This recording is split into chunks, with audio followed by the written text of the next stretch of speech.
Hi, everyone. Gong didn't fall. Got my skill game mug in place. Everything is looking up, Doug. Copacetic. And big thanks, before we get started, to our headline sponsor, the PA Skill Alliance. Go to www.paskillalliance.org for more information. Start your road to winning by playing genuine Pennsylvania skill games. Support the businesses that keep our communities thriving. Guys, and remember, always, it's skill, not luck, Baby! Woo! Skill, not luck, baby. Well, welcome back, guys, to the Checkout Podcast, episode 32. Man, do we have an incredible, an absolute monster of a show this week. I'm Doug, and I hope you guys have brought your walking shoes and the bottles of antacids, because we're going to go through some serious ground. I'm ready for this, Doug. Trust me, look at the schedule for today. We're looking to get those antacids working. Later in the show, going to be cracking open my grocery list, looking into a Depression-era history and the modern shelf-stocking nightmare. Plus, we're diving into a massive retail trend that has shoppers losing their minds. Pricing technology and the looming threat of surge pricing in grocery aisles. Dude, I'm not sure what makes me more mad about our show. You know, how much corporate influence it has with all the people causing us problems, or the tech bros in Silicon Valley out there just trying to make us use more computers. But guys, we have a restory from our retail story from around the world. We actually go super local right here in America, and we go out west to look at the Cowboys and the Wyoming Cowboy Skill Blueprint and see how successfully regulated and taxed skill games and save mom and pop shops. But first, we got a retail stereotype of the week. If you've ever worked a single day on a store floor, you've dealt with a true retail phenomenon. We're talking about the ghost, not Casper, the customer who sends you on a 45-second wild goose chase into the back room and completely evaporates before you get back. The Geist. The ghost. It's pretty wild. It's a psychological thriller happening in aisle 4. And speaking of high-stakes environments, our main event today features an absolute heavyweight in the Pennsylvania Public Affairs. We're sitting down for a massive interview with Mike Barley, Chief Public Affairs Officer for Pace-O-Matic. We're going to dive deep into the journey through his life. Started in Pennsylvania at a grocery store, went to college, and then became a big part of our government and what PA does, and helped with governor races, helps with the Pennsylvania Skill Mission. We're breaking down corporate buzzwords, political war rooms, and the real-world fight to protect our local taverns, VFWs, and volunteer fire departments. Pop up a cool drink, plant your feet, and don't pull a disappearing act on us, because episode 32 is officially rolling! Woo! So, Ryan, what's happening this week? I feel like jazz, man. I feel like we got too much coffee in these cups today. I don't know what's going on. Well, there's a lot of things happening this week. I went on a trip with Brand to Connecticut with Little Shar and Brand accompanying them, doing some work, as people might have seen on our page, doing some work from literally the floor of the bathroom. It was a great family trip. There's a lot of great times together. But at the same time, there's a lot going on in the stores as always. But one thing you and I in our little brainstorming session before the show today came up with, that I never identified, is my 5-step approach to handling situations. I feel like you're starting an AA meeting. Yeah, well, sometimes I think, it probably sounds the same, to be honest with you.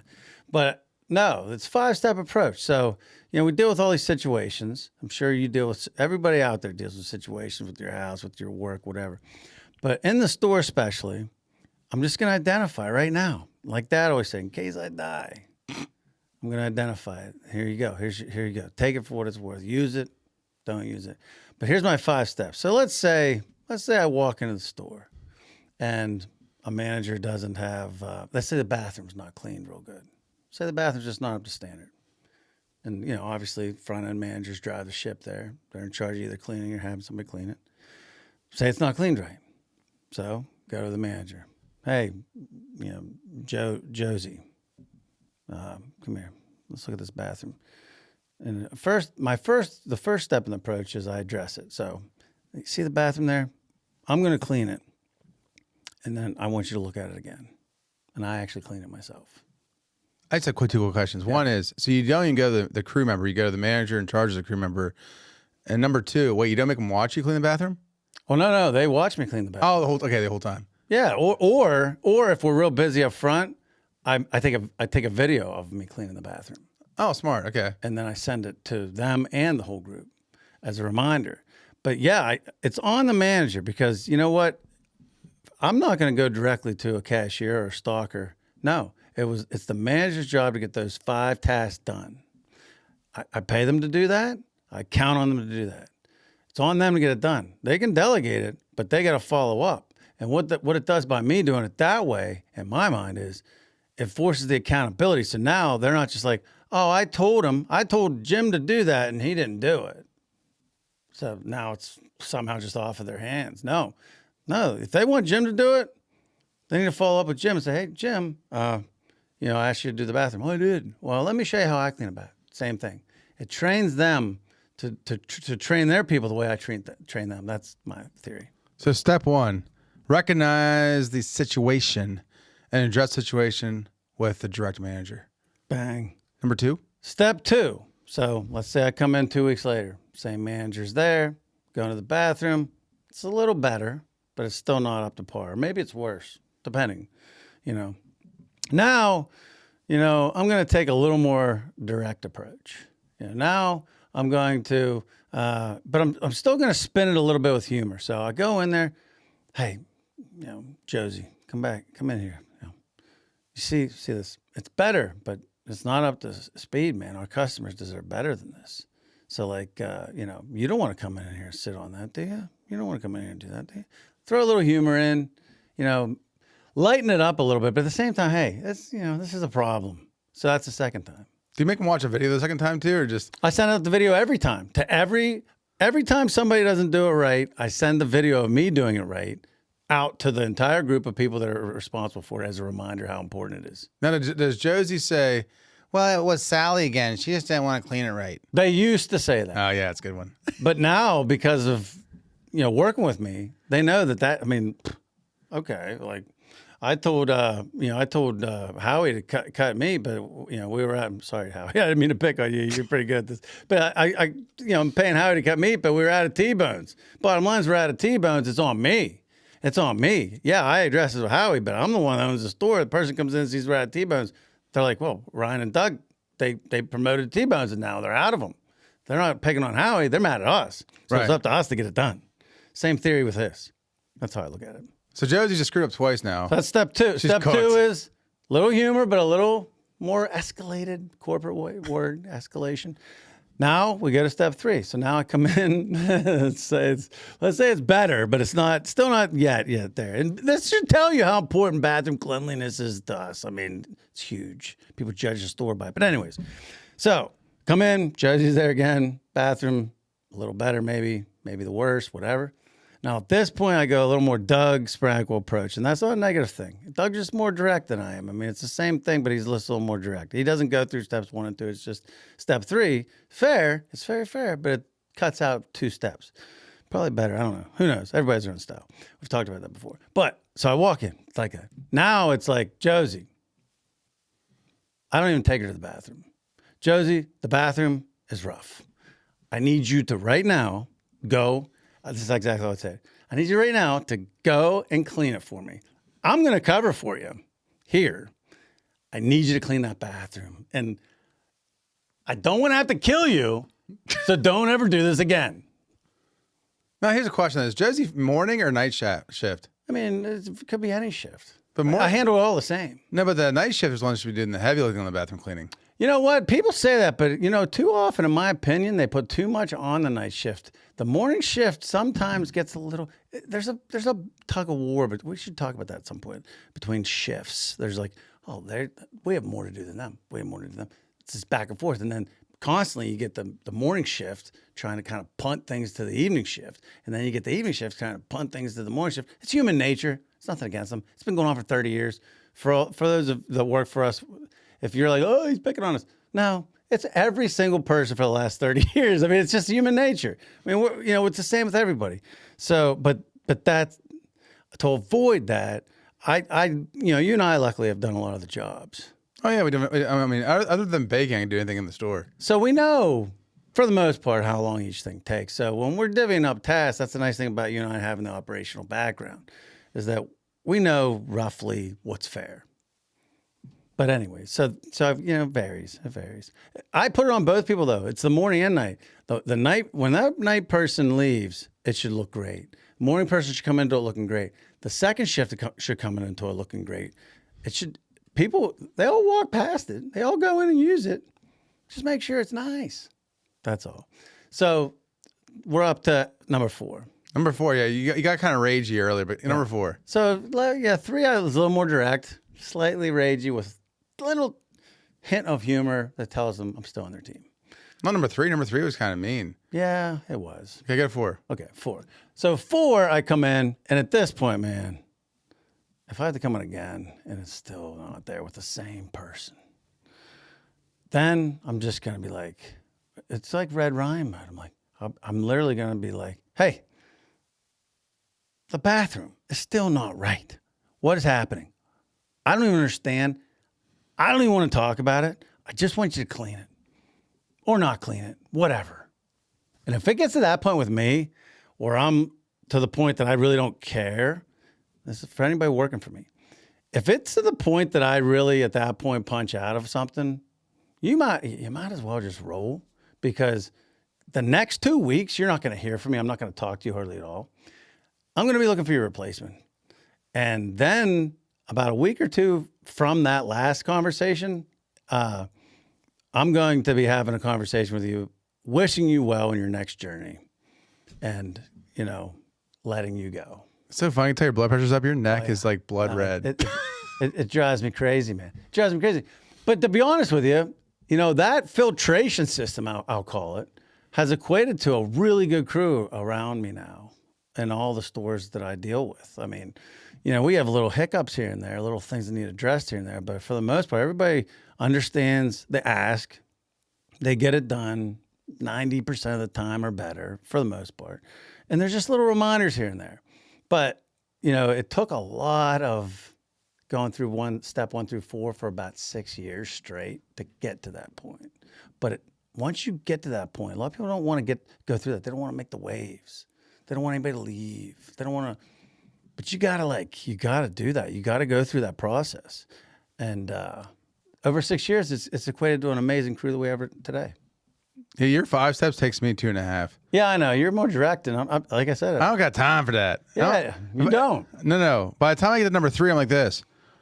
I'm sorry you feel that way. And I look at the manager and I said, because usually the managers we have the right to hire and fire anything below them. So deli managers hire the deli people, same thing in produce.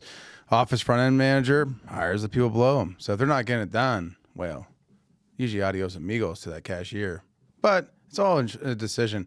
I always try to be at work, though. I don't want to be the one that gets the nail that sticks up. So I just get it done. Just get it done. Well, and you know what I've learned from that. I think you and I learn from each other a lot, and I would say that process for me has quickened from, the 4 happening within 2 months 6 years ago. Now it's probably a month. Oh, really? Yeah, because, like I'm trying to do with all these things. I'm trying to do this. I'm trying to set example. I'm trying to create standards, and you just don't have time to wait on some people that aren't going to get it. Yeah, no, usually in the first 30 days, I figured out pretty quick if they're going to make it or not. And anymore.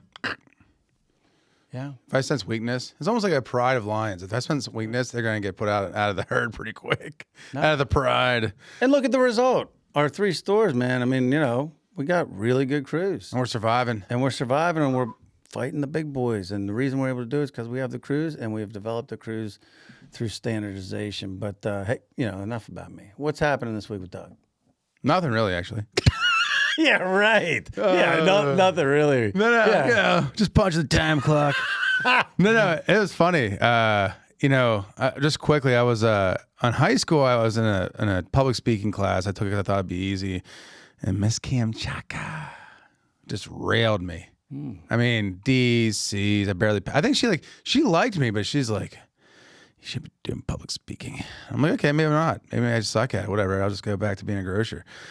So flash forward 20 years later, sitting on the steps of the Capitol, helping our friends at PA Skill Alliance and PA TAP get the word out how important skill games are to the Commonwealth, sitting there. And then it's funny because it's like, I walked around like the steps and 15 different people I knew, talked to them for a little bit, but I'm on the Capitol steps, Capitol behind me, about 10 senators behind me, about 15 representatives behind me, and they're waiting for me to introduce them. Big spot. Big spot. So I get up there, I stare into the thing like I'm Kennedy. What was your last swing thought? Huh? Like golf, they call it a swing thought. Right before you swing, what was your last thought before you started to go? Cabernet Merlot in the evening.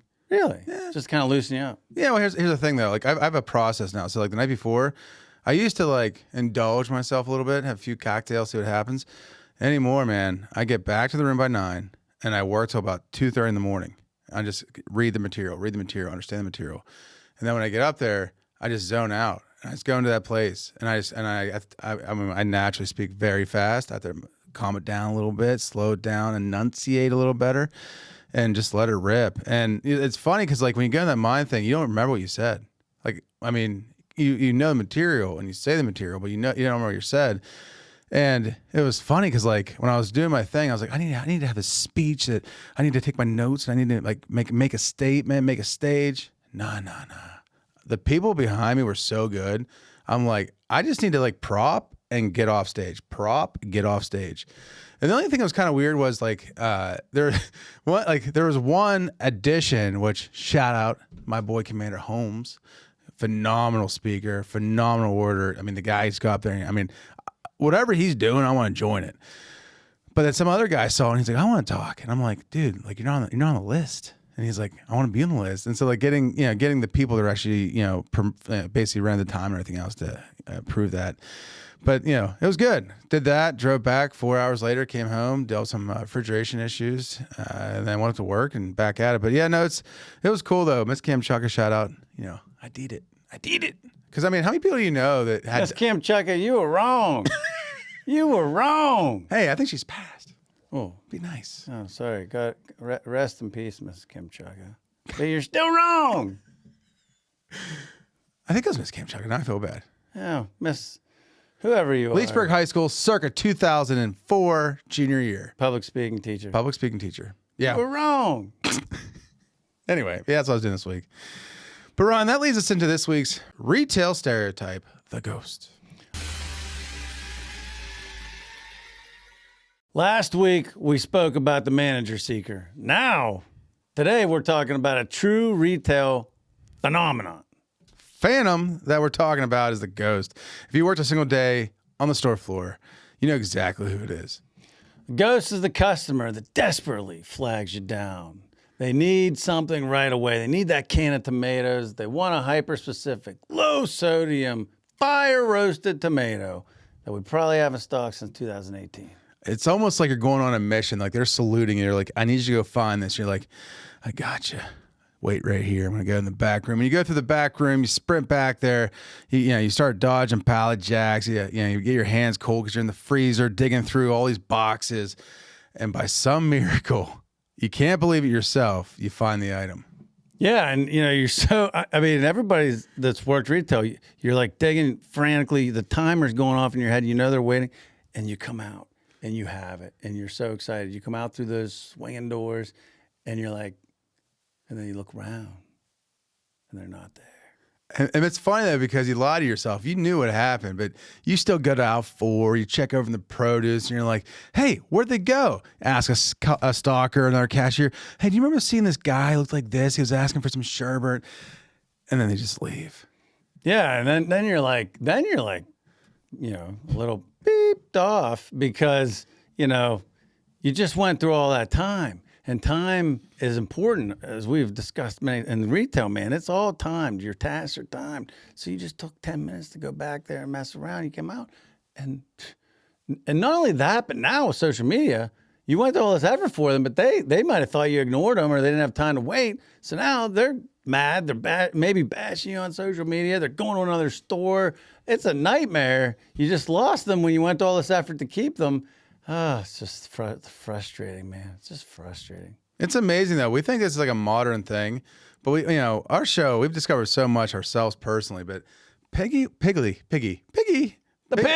pigs, Piggly Wiggly, has caused so much aggravation in our world. It's unbelievable.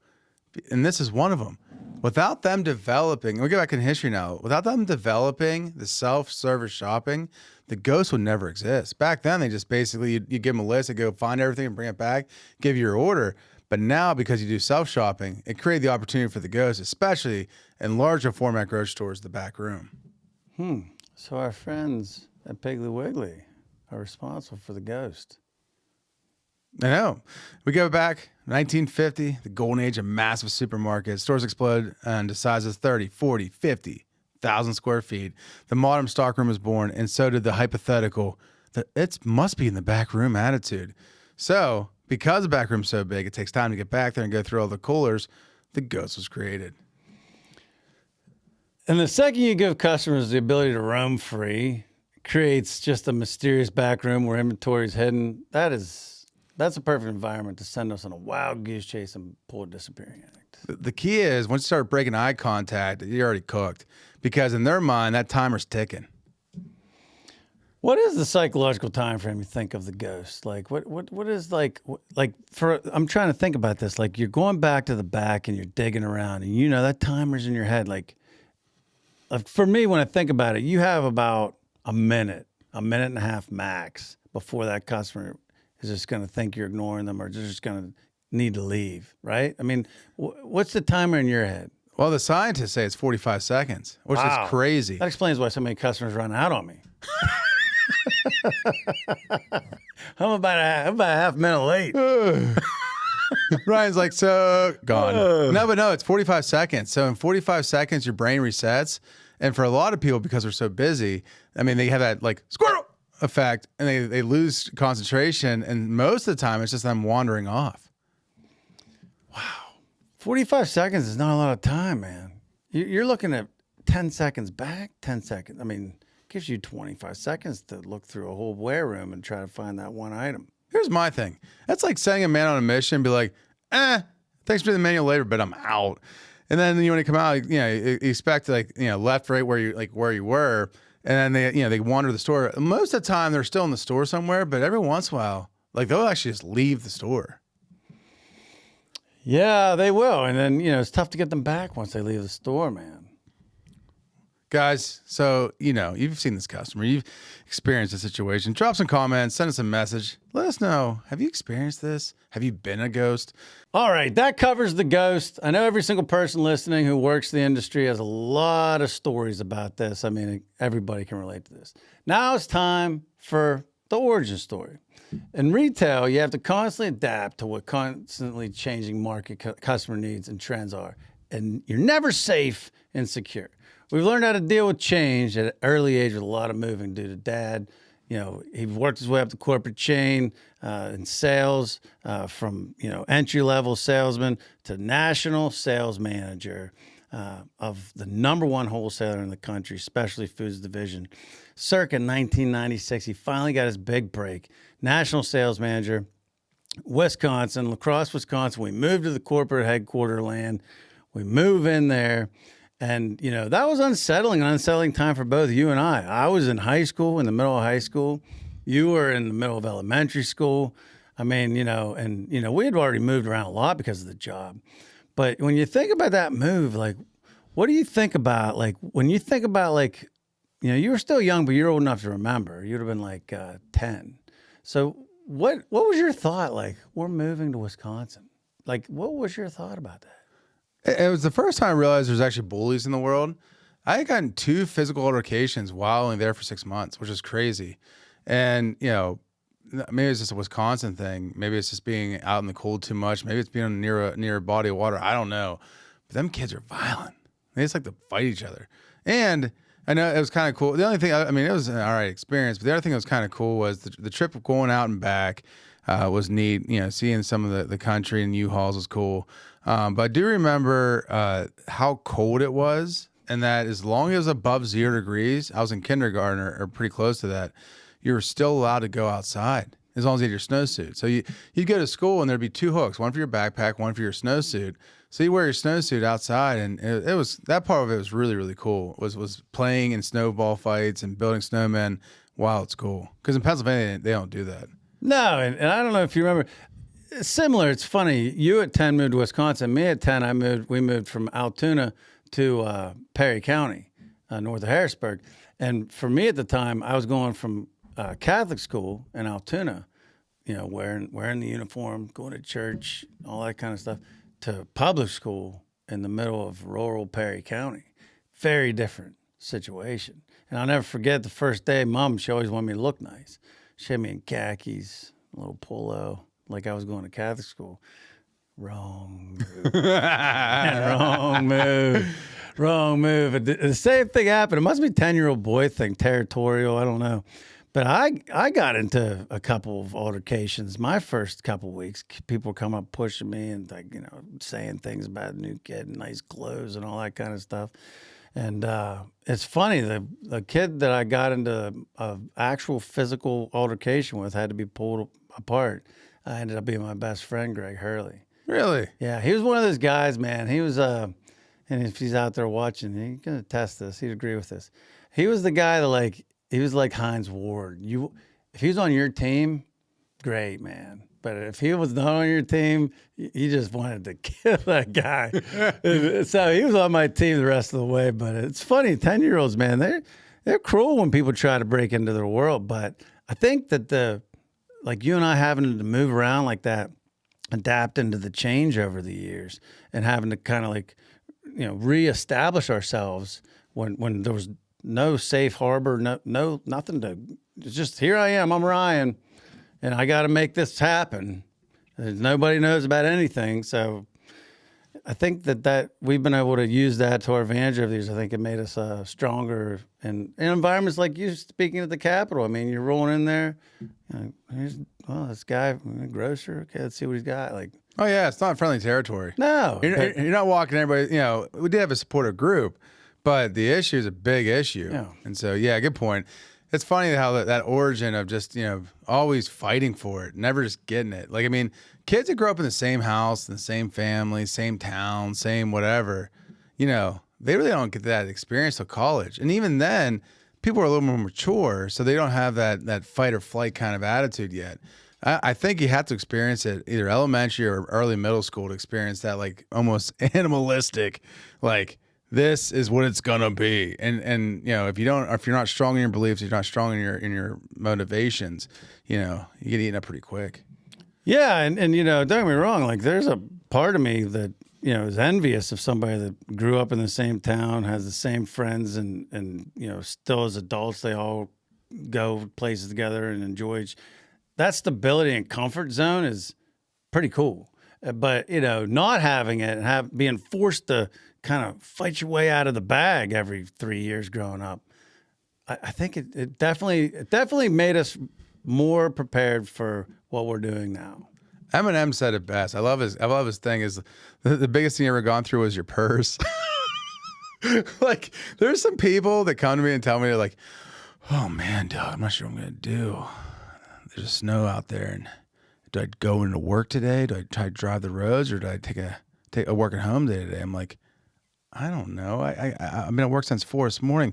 Power went out twice. I got a guy fall in the parking lot. I got you know what I mean? It's no, I know exactly what you mean. And I don't know about you, but a certain part of me thinks that's nice. No. Like a certain part of me is that would be nice. It's comforting to have that be my only problem. I'm glad you look at it that way. I look at it a lion looks at a gazelle. I'm like, I would eat you alive. It's funny. One quick final thought about it. You kind of touched on this. The cultural difference, between Pennsylvania and Wisconsin. It's there's a lot of similarities, but the weather is definitely a point of differentiation. And do you remember, the one day that we got off school, it was negative 58 with the wind chill. Do you remember that? Yeah, you could spit it and turn to ice before it hit the ground. It was crazy. And I remember, I went to get the mail, and I literally got myself mentally prepared, sprinted out there, got the mail, and came back, and I literally was, genuinely frozen. And, I'm talking it was 15 yards. I've never experienced cold like that. People who live in Wisconsin, hey, all the power to you, man. The ice fishing was pretty cool. Remember when we drive on Saturday along the river there, along the upper Mississippi, I think? Yeah. Remember all the ice fishing huts on the river? Oh, that was cool. That was cool. Yeah. They also have a very high amount of snowmobile accidents. I believe it. I mean, Like we have quads, they have snowmobile accidents. it's a very high alcohol usage culture from our personal experience of living out there and witnessing adults and kids. And yeah, so I mean, The kids were drinking? oh, I mean, high school people, yeah. Oh, wow. I mean, I saw it. I witnessed it. I did not drink, did I? I don't know. Yes, you did. I can't recall. Allegedly. Allegedly. Allegedly. Allegedly. Speaking of Doug's favorite words. But I didn't drive snowmobiles because I don't even know how to drive a snowmobile. And fun fact, this guy knows how to ride a motorcycle. I don't even know how to start it. Yeah.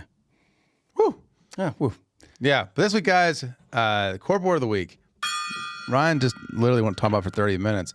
Pain point. Pain point, baby. Pain point. It's time, man. It's time for the corporate word, and this is great. Corporate word of the week is pain point. Guys, let me tell you something. If a corporate team tells you when to find the pain point, I assume they're about to overcharge me or do something bad to me. Again, it's always like counterproductive, and it's always just a little edgy. But this week's pain point is the justification of corporate speak.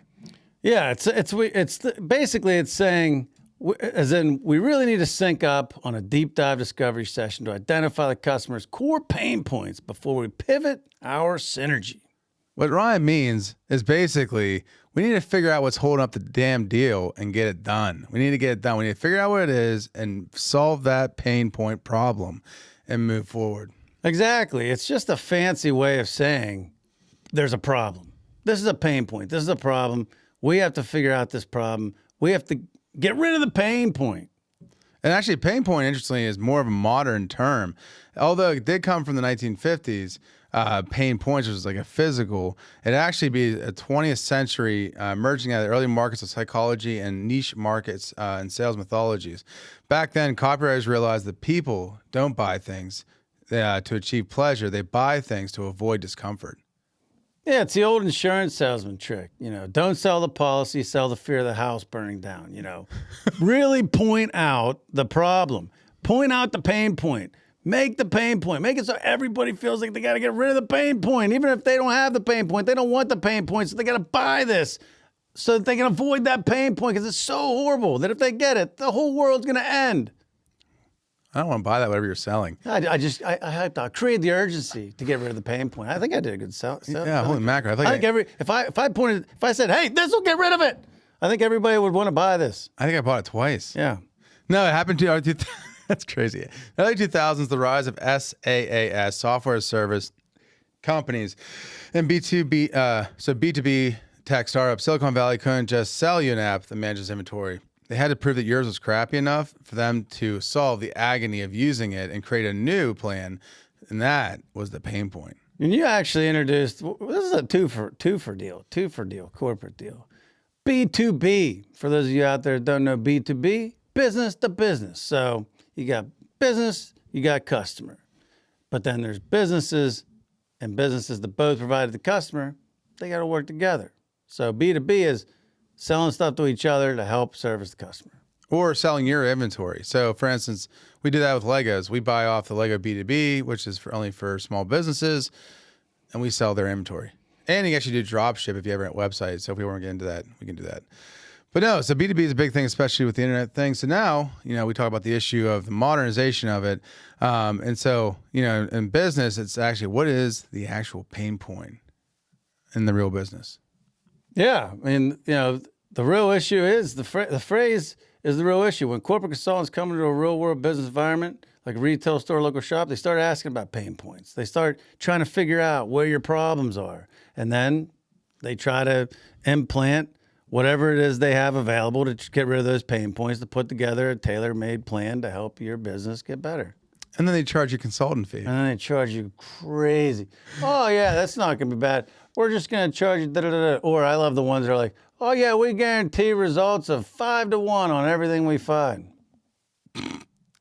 Okay, that's so you're going to bring me more money than our gross sales last year. That is real ambitious, man. No, I think we'll try to figure out our own problems. But thank you for playing, as you would say, Doug. Yeah, you know, in our world, it's our pain point is when the customer comes to us and argues with us why eggs went up 4 cents, or why the car has a back left squeaky wheel, or they want us to almost like go to the farm and negotiate with the chickens on the price of wings this week. So that's our pain point. But for all those guys living in the corporate fantasy world, pain point is just another way to figure out what somebody needs and then create the urgency to sell them something. Yeah, and see, when I think of pain points, I think of it, there's a lot of scheduling pain points, and it's not people trying to cause pain, but like, somebody will need off a week, or somebody will have a medical problem, or somebody will have, a impromptu wedding they got to go to. So something will happen, and it creates a pain point in that it's a problem. Now you have key people that you got to fill their positions, and you got to try to solve the problem. Or sometimes a pain point can be a cash flow situation. Maybe it's like it's tax season meets 3 breakdowns in equipment meets, a sales week that, a 5 pay month meets a slow sales week. And it's a perfect storm creates a pain point, meaning we got to get money in the store. So then you gotta figure out ways to fix it and move forward. Or maybe there's a gross profit in a certain department that's down, that you need to make sure that the profit level is up so that you can cover all the expenses. I mean, we could probably go like this right now with a scroll, font 2, and drop it and have it hit the ground and sit and go through the different pain points of the industry. But we won't do that. But there's a lot of pain points, a lot of problems, and thankfully we have a lot of people that help us solve the problems. And a big problem solver in the world of Pennsylvania politics and is a big proponent of skill games is our friend Mike Barley. He's up next in the interview, guys. Super excited about that. He's going to walk us through the history of him in Pennsylvania. He grew up here. He worked here, worked his way up through the corporate ladder of politics, and is now helping with a mission of regulating and taxing Pennsylvania skill games correctly. PA Skill players seek genuine PA Skill games. How can you tell the real from the imitation? The PA Skill Alliance offers a 4-step identification process to help you find genuine PA Skill games. 1. Check for logos. Does the machine display official Pennsylvania Skill Game logos? 2. Look for Powered by Pace-O-Matic. Is it Powered by Pace-O-Matic visible on the game's case? 3. Assess business reputation. Is the game a reputable business? Genuine PA Skill games were not intended to be standalone businesses. 4. Examine game style. Is it a tic-tac-toe style game that offers the option to win every time? Help combat fraudulent skill games by exclusively playing genuine PA Skill Alliance supported games. Discover more at paskillalliance.org.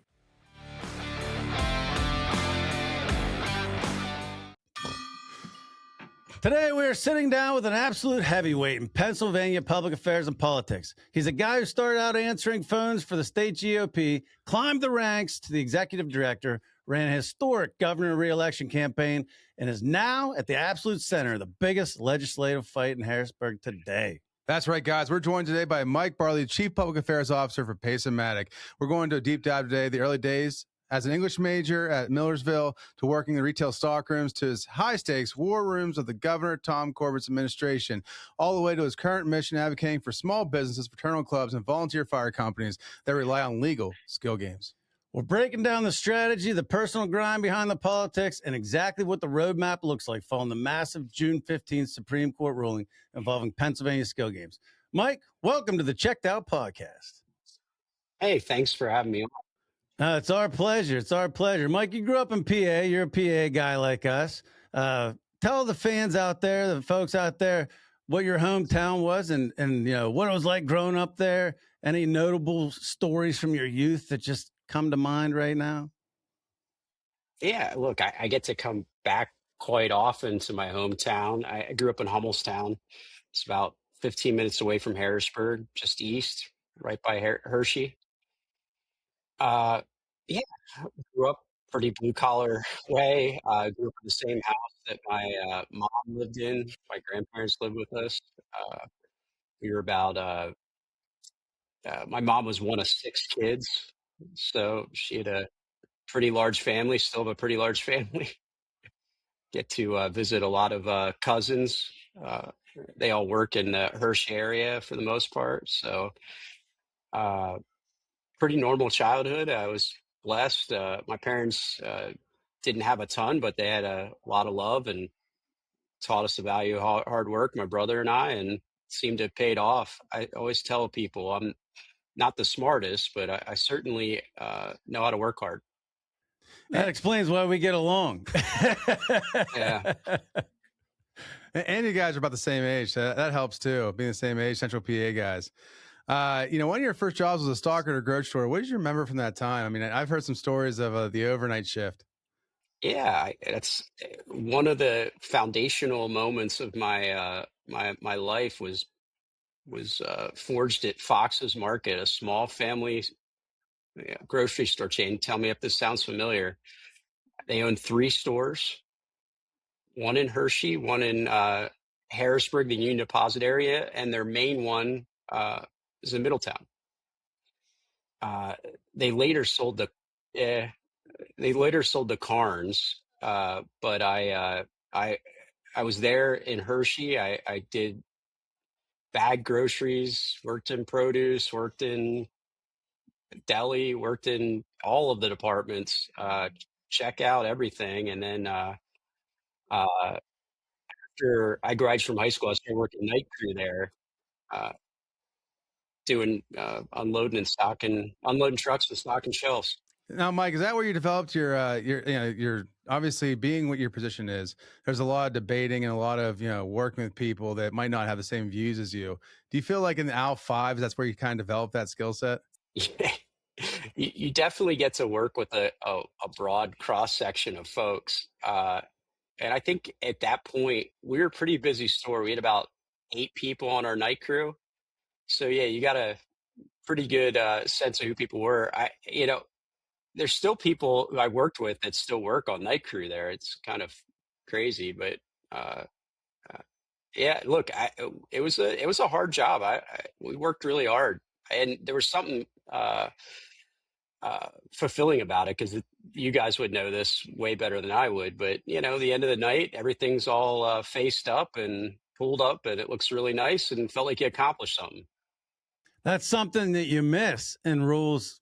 I'm sure, like yours. I mean, ours is the same way. Like now, there's always loose ends. Nothing's ever finished, but there's such satisfaction. There's nothing that makes me more pleased than working at the end of the day and being able to see it's done. A lot of that stuff, whether it was cleaning up the freezers and enjoying that wonderful job or whatever it was, but at least it was done at the end of the day. You could turn your brain off a little bit, and but yeah, there's days I would love to go back to stocking shelves. Government may be the opposite of that. You work a lot, and there's some days you're like, I think it's worse when I left it than it was when I got here. One quick follow up, and one quick follow up on the grocery end of it. So my dad and my uncles, they were involved in night stocking for a small store, and all these stores now have sold on, so I can talk about it. It's all fine, but I'm going to tell you a quick little side story you'll appreciate. They were night stalkers, hardworking crew, did their job. It was great, but young guys, are going to mess around sometimes. So one of Dad's famous stories is the guy that's in charge. What's the guy that's in charge of rodents, taking care of rodents and stuff? Pest control. Yeah. Pest control wasn't doing their job. And there was some kind of a rat thing coming out of the river. And so the owner says to my dad and these guys, he says, hey guys, I'm going to tell you something tonight. I don't care what happens. I want these rats dead. Literally, he said that. I don't care what you got to do. Get your job done. I want the rats dead. And there'll be an extra bonus for you tomorrow if they're all gone. So Dad and his buddies they get the semi-automatic 22. They get like a couple of them, and they go and they just find this rat's nest and open fire, man. I mean, just take them out. Rats are gone, and the owner next day comes in and, okay, all right, gave them their bonuses. Never said another word about it. Is there any stories? I mean, that's crazy. I know that's crazy, but like, is there any wild stories you have from your night crew experience? You're like, whoa, that's wild. Yeah, look, I mean, I'm probably like you, the statute's run out on this, but I was a young kid. I think I was 19, and this may paint a picture of our night crew. The ownership and the store manager thought I was the best person to supervise the construction crew on the night that they were off. I was 19, 18. So of all of the folks that were there, some of them much older than me, I was the guy they were like, "We're going to trust you." So it was fine. And they were generally, I think, right. I was pretty good about it, but they were doing a uh, major renovation, and we kept the store open during that period of time. They were doing the demo work on the deli, and we had at that point, our fried chicken was really flying out the door. They took the ceiling tiles down, and all I heard was a scream of a 12-year-old girl come from that area. And this guy starts running out. They found a rat that was the size of a ceiling tile. This thing was dead, but I mean, it lived a healthy life. So I do have a little bit of a similar story. This thing was, it was a good 30-pounder at least. Those river rats, especially, man, I mean, people don't realize they're like groundhogs. Oh, yeah. Yeah. Of course, again, another one of my jobs, I have to grab the thing, get my gloves on, grab it, and run it out to the dumpster. I did put it in a place that people could see it because I didn't think they'd believe me. But I did put it up there. So when you climbed up in the dumpster, you could see it was kind of like a trophy. I thought you were going to say you put it right by where everybody smoked. Yeah, well, that could have been helpful too. I mean, I do have a lot of, like, I got into everything, from people who thought they threw their wallet out, climbing into the dumpster to, down the chute into the dumpster to try to find their money or whatever. I mean, to, helping with the grease pits in the truck. I mean, I got to see it all. And there's nothing worse than the smell of death of those grease, the slop truck. You guys deal with it. August. Oh, brutal.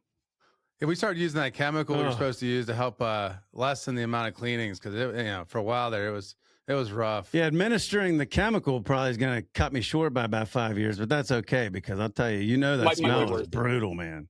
That smell was only paralleled by a guy, and I think this business is still in this place is still in business. It was Gideon Fisher horseradish, and this guy, you had to watch him because if he came in and no one was there, you'd end up with like 40 cases of horseradish. And I will tell you, he was a Mennonite individual, and the smell coming off that truck was unbelievable. But you always had to be on the lookout because if Gideon walked in, like there's a good chance you had like 20 cases that you did not order. My dad calls that guy, he calls them pounders. He's like, you don't watch, those guys will come in and pound you and they'll kill your cash flow. You can't let those guys have free reign. The nice thing is at least you had a warning. You could kind of smell them coming. 100%. Watch out for the horseradish salesman. Mennonite horseradish salesman. Now, he delivered via buggy or he had like a truck? They had a van. Yep.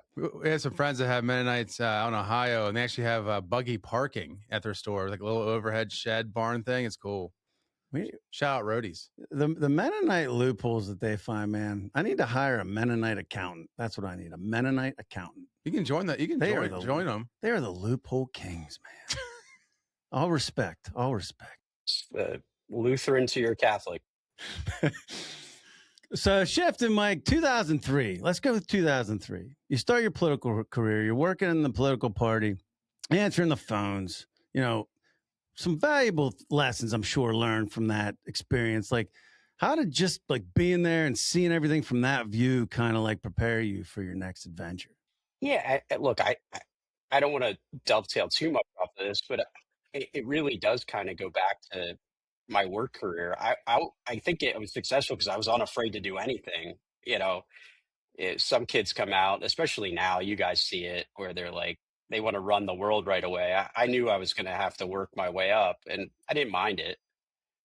But yeah, you got a chance to, first of all, back then the phone was that was the main way of connecting with folks. So I know the players, I get to talk to them and develop a relationship.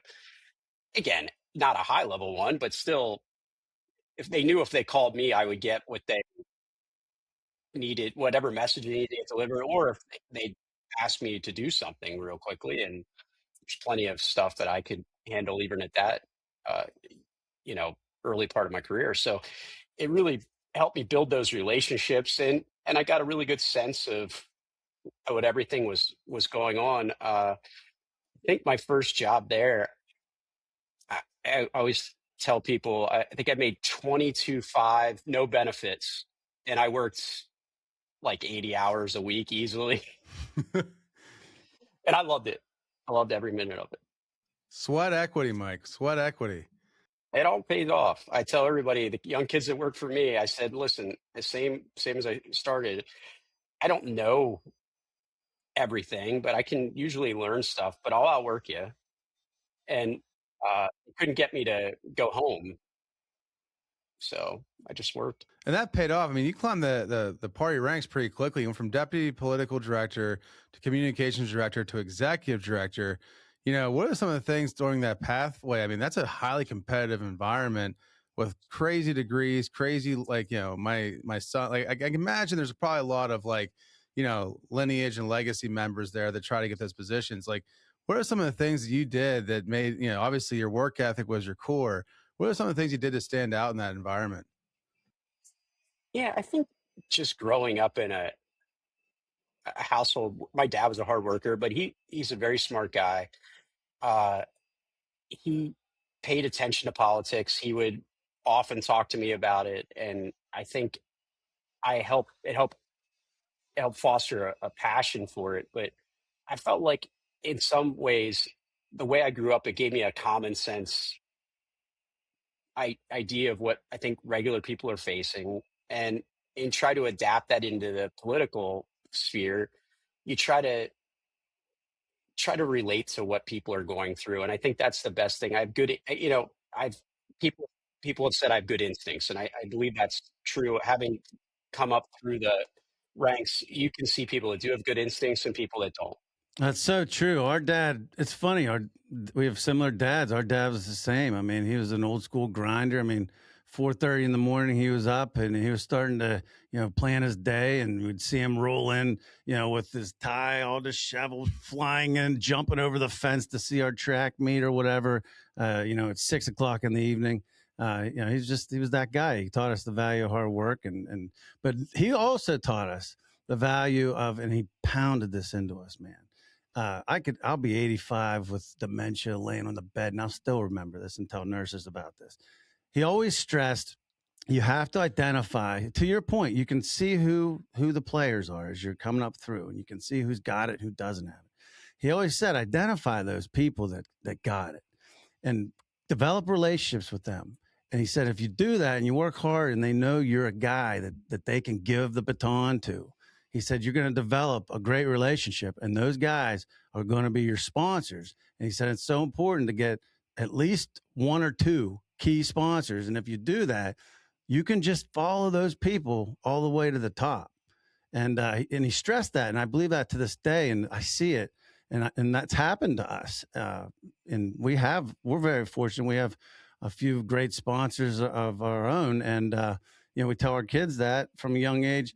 So for you, besides your dad, obviously, I mean, that sounds like number one, just like us. But who are some other key sponsors if you had to say, okay, these two guys, man? Yeah, look, I think, first of all, as you said, my dad, he was a blue collar guy. He, both of his parents died when he was young.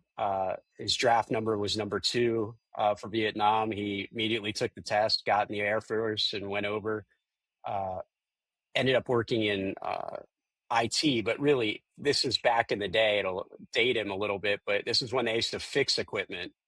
So he was like a traveling computer repair guy. So he would be out at all night hours of the night, working in retail environments to office environments.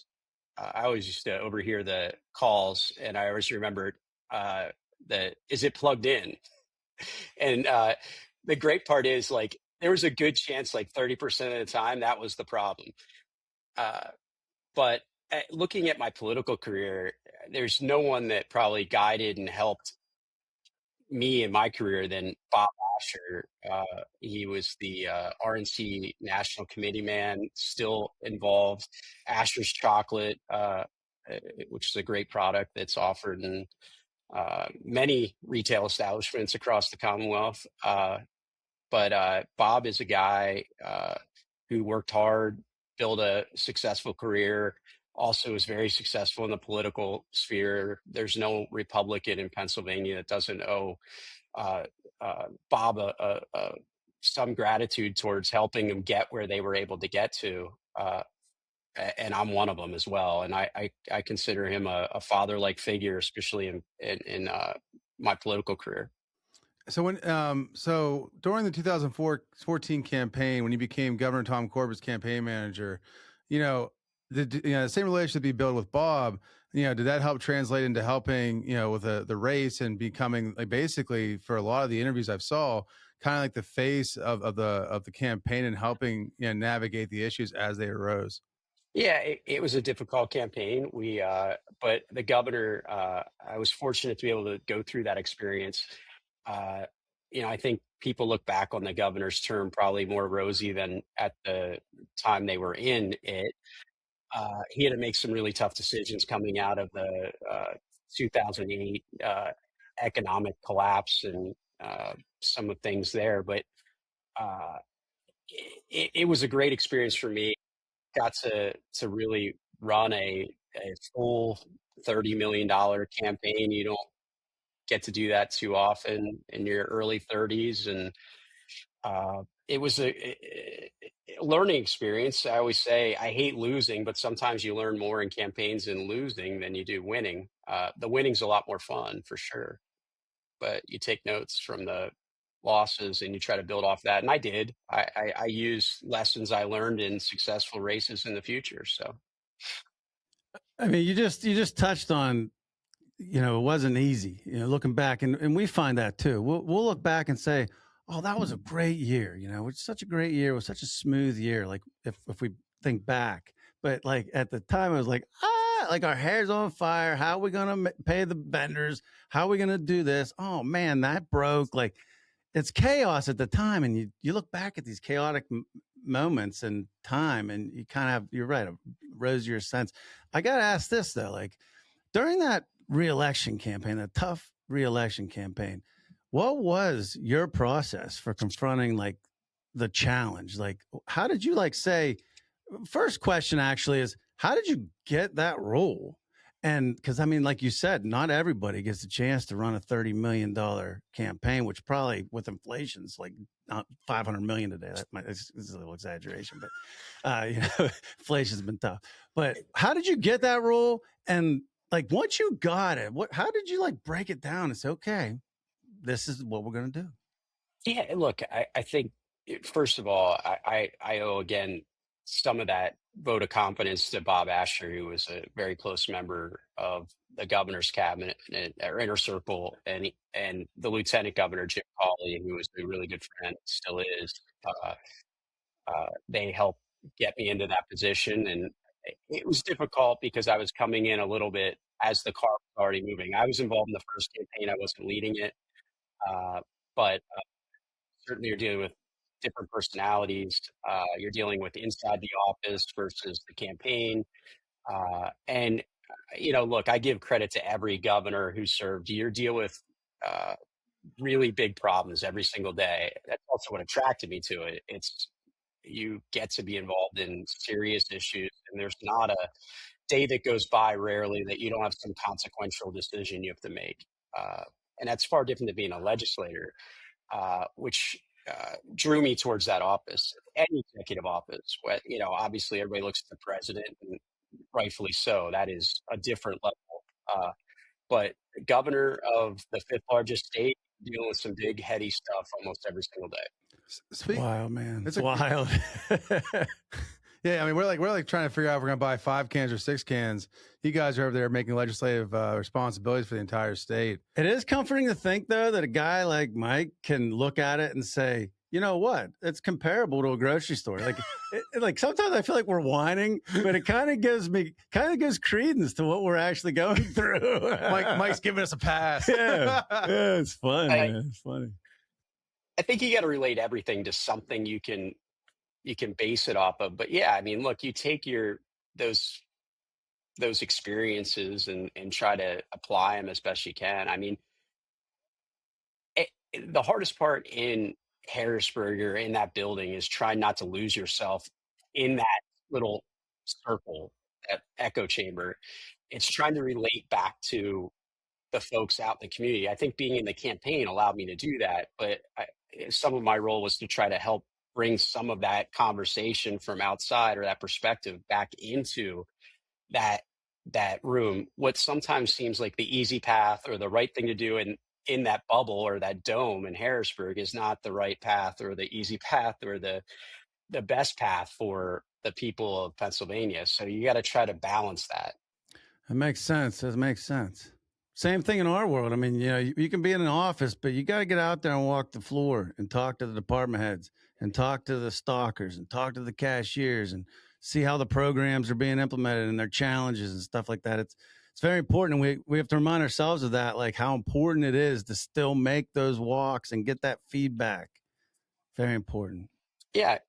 I mean, voters are customers, right? So yeah, you have to be, that's why we poll, but there's nothing like going door to door for me. It's similar to what you guys would be doing, walking the floor, right? Talking to actual voters, you get a cross section and stuff.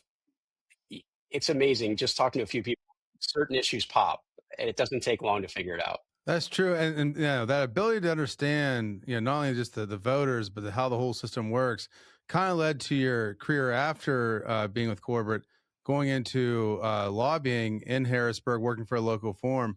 What was that transition like, being on one side of the fence and being on the other side of the fence? That it's a completely different kind of almost lifestyle, right?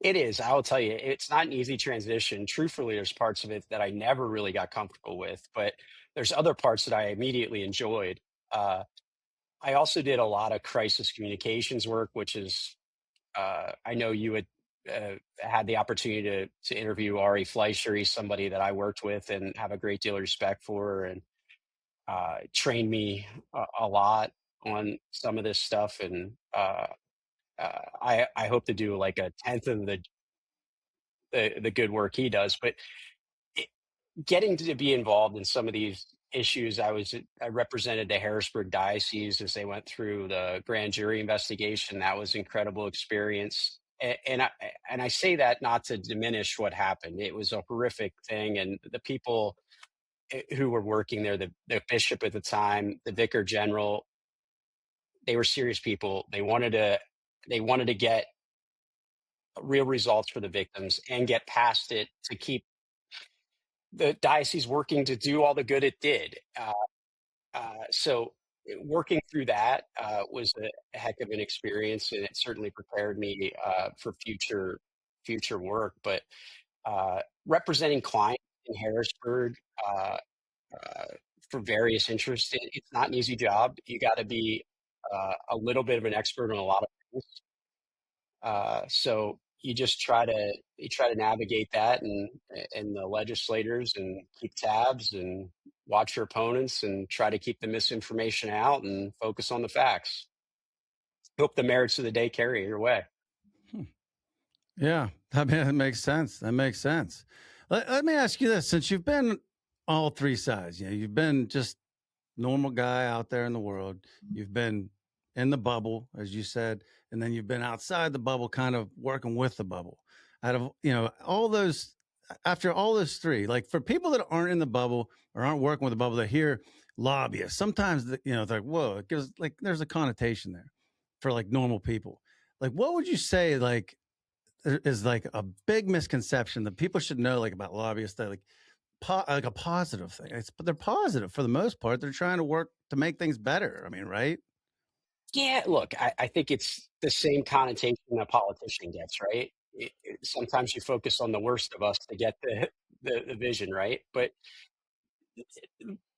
lobbying in general is about trying to help lawmakers understand very complex issues, and obviously you have a bend to it, but there's other folks on the other side and the other side. It's their job to kind of decide where the actual issue lands. But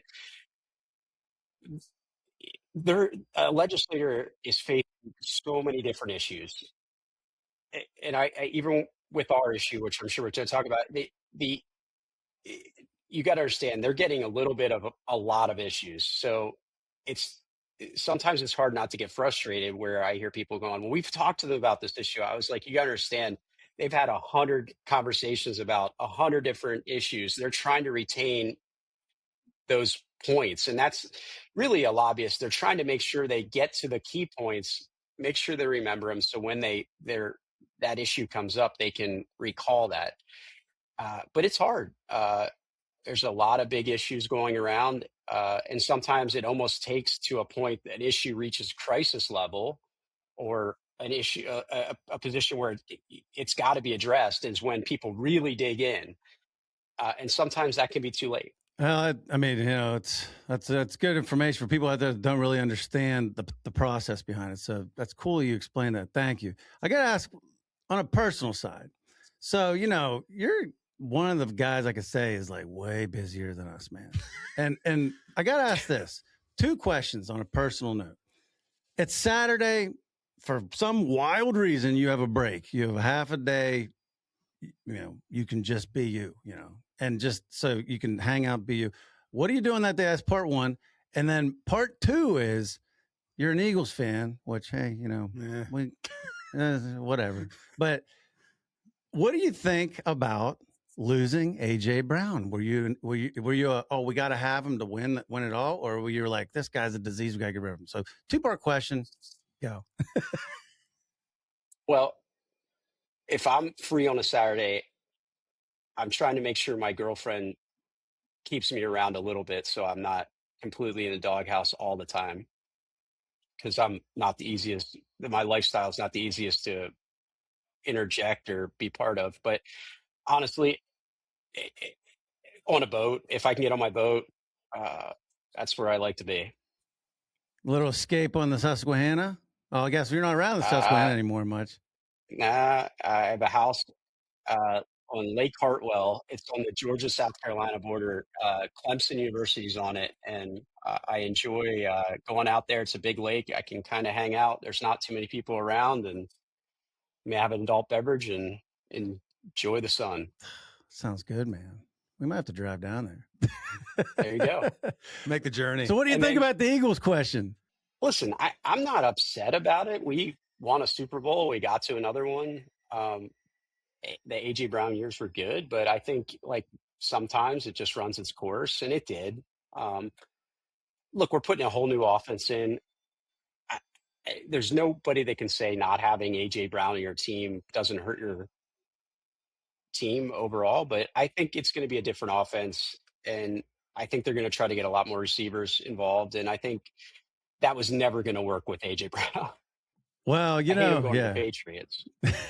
Yeah, no, I mean, I couldn't believe they picked him up that quick. It seemed like it was ordained, but we'll see. Well, at least your head coach and your starting quarterback's combined age isn't over 100. There's something to be said for that. I love both of those guys. Don't get me wrong, but I mean, I don't know, man. It's hard to look at the future. Look, we'll see. I mean, our quarterback gets. I'm not sure there's a player in the NFL with more varied opinions on a player than Jalen Hurts. But listen, there's times he frustrates me, but he does win. He's a winner. He's always been a winner. Always been a winner his whole life. The guy he doesn't lose very often. You're right about that. Speaking of not losing very often, I mean, you're with a group now that, man, they know how to move the chains, so to speak. Pace-O-Matic, the Pace-O-Matic team, I mean, they are the leaders in the skill game industry. And so, like, when you first encountered the Pace-O-Matic team, what was like the aha moment when you were like sold on the vision? You're like, okay, this is the spot for me. This is where I can put my talents to work.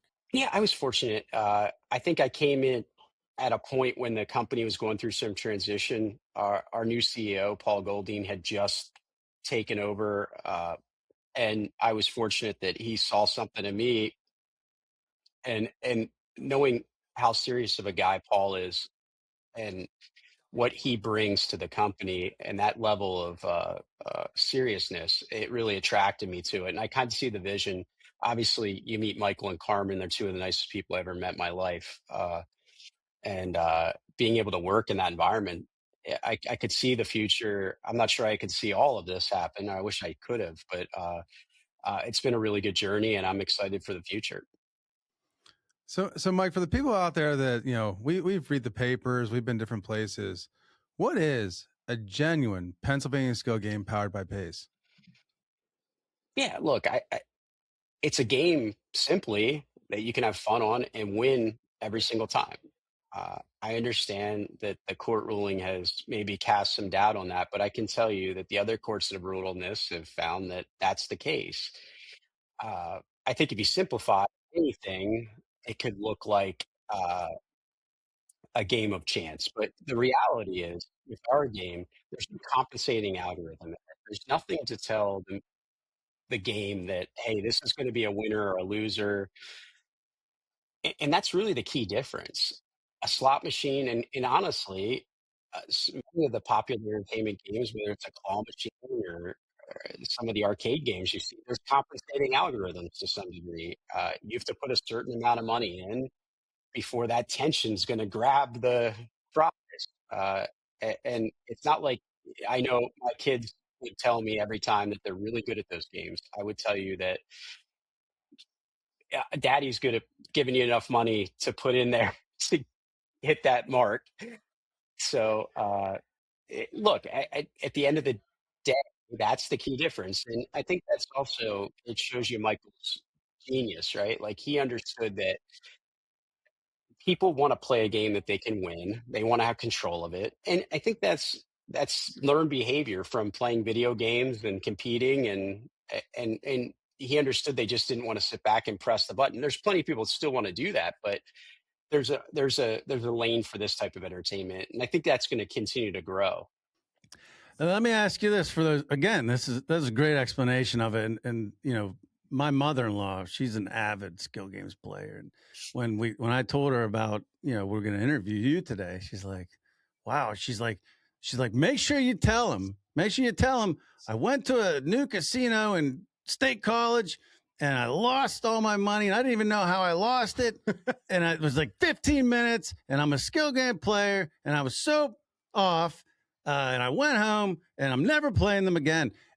To your point, she's just she likes skill games. She's a skill game player. Friends are skill game players, and I mean, she noticed the difference right away. There was no control. She's just like, I don't even know how I'm winning or losing right now. What is happening?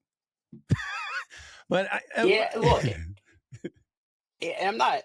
It's a different entertainment, and I'm not going to sit here and say that there aren't people who enjoy it. And, I could enjoy it. I like going to a casino. There's nothing wrong with that. They have a lot of different amenities and entertainment. It's an experience, but it's different than the one we're providing, right? I think for our players, they like to have that control. The stakes are lower. And I think again, that's where you start to bridge that line between entertainment and what they would like to classify it as gambling. This is more of an entertainment product. And I think to that same point, as well as who does it help? I know that, obviously skill games across the Commonwealth helps a lot of fire companies, fraternal orders, VFWs, American Legions. You advocated for VFWs and fire departments in a couple of your public messaging. What was it like? When did you realize how vital that was to that organization? Like, when was it like, wow, skill games having a huge impact on these local communities. And that's something I want to get be a part of and continue to help promote. Actually, pretty early on. So when I got some of the testimonials and some of the stories I heard, one of the first things I did when we had all the operators and we were able to get some of the locations together, even in 2019, the first thing I did was get some on camera. And it became very clear we were sitting on a really impactful issue. even legislators who have a casino and are extremely loyal to their casino would tell you that they do not want to harm their local fraternal club, their VFW, American Legion. And this has been a huge boon for them in a time when they were facing decreased enrollment.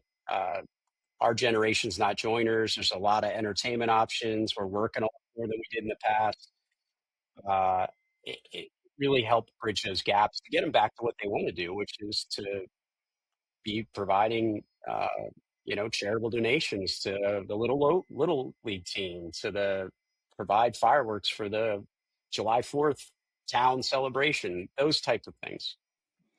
A lot of magic, and we see it. I mean, we see it in our towns. I mean, we see it big time. I mean, just in our Camp Africa community, we mentioned it before. Benefits Salvation Army food pantries. It's always in the fall now, which is right when they need it most. We raise 10,000. Pace-O-Matic, Pennsylvania Skill Games matches 10,000, and it's vital. And you see it, man. You see it. It's like they can now say yes when they may have had to say no, or turn them to somewhere else, or instead of giving them one bag, now they're giving them 3 bags. I mean, once you see that and how it's really amazing. It's an amazing experience. There's a lot of misconceptions, as we said. I'm sorry, go ahead. Yeah, and I could speak forever about the work our veterans do, and certainly, I mean, from their service to what they do here with taking care of other veterans that may need help. But you look at the volunteer firefighters. I mean, we ask these guys to save us in our some of our worst moments, right? But then we ask them to also give their own money to help train and pay for their training. And then if this money's not there, they got to fundraise. We also tell them to go fundraise. That's an insane amount of work for people that we ask to run into a burning building, literally. So without this revenue, that's a huge problem. Massive problem, to your point. And all those points are exactly right. I mean, we see the same thing, and it's just a shame that more people don't see how important that is. It's like anything else, though. There's a lot of fires, there's a lot of traumatic events that happen with fires, but as far as the general population, fortunately, not a lot of people have personally experienced that. But for the people that have, I mean, to your point, it's a lifeline. It's a lifeline. And those firemen, they save family members' lives. They save pets' lives. They save homes. They save family relics, and they need this support. It's gotten to a point that they really need the support, and if they don't have it, it's going to be really tough to replace that revenue. We're asking to be on call all the time, right? And they can't predict when any of this stuff's going to happen. They have to be there at a moment's notice. But to add that extra burden of fundraising on top of it, which they do, but to a level that they may have to do now without this revenue, you're going to see more of these places close. And that's a huge problem. It's a public safety issue. Well, that leads into our next thing. There's a lot of misconceptions out there about skill games in general that have been, whether it be propaganda from other parties or whatever it may be. And, one of the things we were really happy to have you on today was to help dispel some of these. One is, here's one myth out there, misconception. The industry is intentionally dodging taxes and state oversight. When you hear that, what do you say? I had an interview this morning with a news reporter about this same issue, and we've been pushing for years to have this issue addressed with regulation. We all believe there should be additional regulation and a fair tax. I know fair is often in the eye of the beholder, but we've been leading that argument for many years. And so much of my frustration is born out of the fact I think this should have been handled many years ago. And unfortunately, in Harrisburg, too often it takes a crisis. And I wish it wouldn't have. I think there was an opportunity to address this years ago. If there's any criticism or misconception that we were fighting for small business and fraternal clubs against bad proposals, that's accurate. But we were always willing to work to try to get to a solution. So we all know about the fallout of the big post June 15th, 120-day countdown. One of the side things that I think about is the fallout that it affects, including Chuck E. Cheese, that they didn't know they're in business since the 70s, having gambling devices, masquerading inside their places. Do you believe that part of this is just crazy overreach on government and just not following their own program? Yeah, look, I think that in some cases this was a decision that was made, and then they had to come to an argument that got them to that ultimate decision. But what they decided was basically we're throwing the baby out with the bathwater. Anything where there's skill or chance involved and you get a reward is gambling, what they ruled. Now, what I would agree with the court on is this is a legislative issue, and that's why they gave them 120 days to to fix this issue. And we're hopeful. We're working every day, talking to legislators, trying to get that done. You just spoke about the legislators. For the lawmakers that are holding out on this issue, they kind of on the fence. They don't know how to answer it. They maybe don't have the knowledge or the background in it. Kind of ignored it to this point. Now they can't ignore it. What's the strongest argument that this regulation is a win for the whole state? Look, I think that the legislative solutions that we're championing, it provides revenue to the state right away. It has the ability to clean up much of the illegal market and some of the places the games are at, whether it's the mini casinos or whatever, eliminates those, puts limitations on the games. But what it does do is allow small businesses and fraternal clubs to continue operation, and it has a minimal impact on that. And I think that should be something that a solution should be sought that does that. And I think you see more and more lawmakers coming to that conclusion. The idea of shutting the market down for 12 to 18 months while they decide on some regulatory program, that's not a solution. That's a way to kill the market. Mike, and for people out there that want to get involved and write to their senator, email their senator or representative, obviously in-face person's the better way. Obviously, the best way you can do is contact your state senator, your state representative. Make sure they know this is important. If they're already supportive, ask them to talk to their leadership and then stress how important it is to them. Uh, they're The more you can personalize that story to tell how they directly impact you or how the organization or the business that you interface with impacts your daily life and what it would be like if they went away, it's helpful. Let them know how this decision will impact you, and in inaction, how that would have impact you. You can also go to PA Tap, joinpatap.com. There's a way you can fill out email that'll send that, but I would ask you, if you can, to try to personalize it. The canned emails to legislators, they get a bunch of them all the time. The more you can personalize it, tell your story, the more it's going to stand out. So true. Just get out there, guys. Obviously, get involved. It helps a lot of small communities across the Commonwealth. But Mike, thank you so much for taking time to sit down with us today. It was incredible to see how your career started right here in the Commonwealth, your deep state roots, and your true understanding of how business communities work and operate, and obviously for all the work you do with Pennsylvania Skill Games. Hey, thank you both, and I appreciate your program. I listen. Grocery store history strong. So thanks again, Mike. Thanks, Mike. Appreciate having you. It's cool. It's cool to hear that, like I said, it's cool to hear that our struggle is an actual struggle. It's kind of relief, Absolutely. Genuine PA Skill Games, powered by Pacematic and supported by PA Skill Alliance, are dedicated to fostering growth throughout the Commonwealth. These games have been instrumental in supporting local fraternal orders, fire companies, bars, and retailers by keeping businesses operational, maintaining employment, and funding community projects. With over 5,000 communities across Pennsylvania, it's highly probable that genuine PA Skill Games are working hard behind the scenes in your area.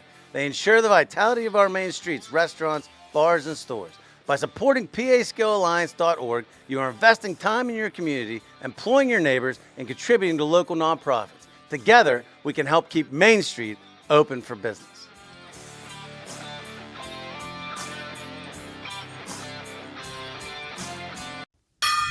And now it's time for retail stories from around the world. Guys. This week is coming from right here in the United States. Woo! Guys, that was a great interview with our buddy, Mike Barley. Again, thanks so much, man. Appreciate being on the show. But yeah, this week, guys, it's the Wyoming Cowboy Skill Blueprint. Guys, we're heading out west to Wyoming, the Great Plains State, Cheyenne, one of the best rodeos in the world, if not the best rodeo in the world. And we're talking about how Wyoming has absolutely nailed the executive legislative fight we're having right now. Yeah, I mean, if you want to see in action how to properly govern, administer, regulate skill games, you need to go to Cowboy Skill Games in Wyoming because they really have done it right. Guys, and this is not a new story. I mean, Cowboy Skill is basically your Pennsylvania skill games powered by Pace. Just a little bit of cowboy flair, big wide open spaces. And so, they've been through it all. They've had the Supreme Court issues. They did all this stuff out there, but now it's regulated, and it's the textbook on how to regulate, tax, and win for small businesses, nonprofit, and fraternal orders and fire companies. Yeah, and the history of it is actually fascinating. I mean, we were fortunate enough to go out to Wyoming and see it firsthand. The history is fascinating. They didn't just blindly pass a law. They treated it like a pilot program. March 2020, their governor signed a bill that legalized the games, but put a strict sunset date on them for June 2021 as a test period. It basically said, let's see if the sky falls. And, you have to be 21 or older to play. The max play is $3. The maximum payout is $3,000. And a strict limit on 4 machines per location. And what happened? The sky didn't fall. No, instead, the games generated a massive 20% tax revenue stream, almost half of it going straight to local towns and counties, and the rest funding public schools. The program was so successful, state legislature came back and made them permanently legal. And you bring it back to the retail floor. Why does this matter for a guy running a truck stop in Cheyenne or a local tavern in Casper?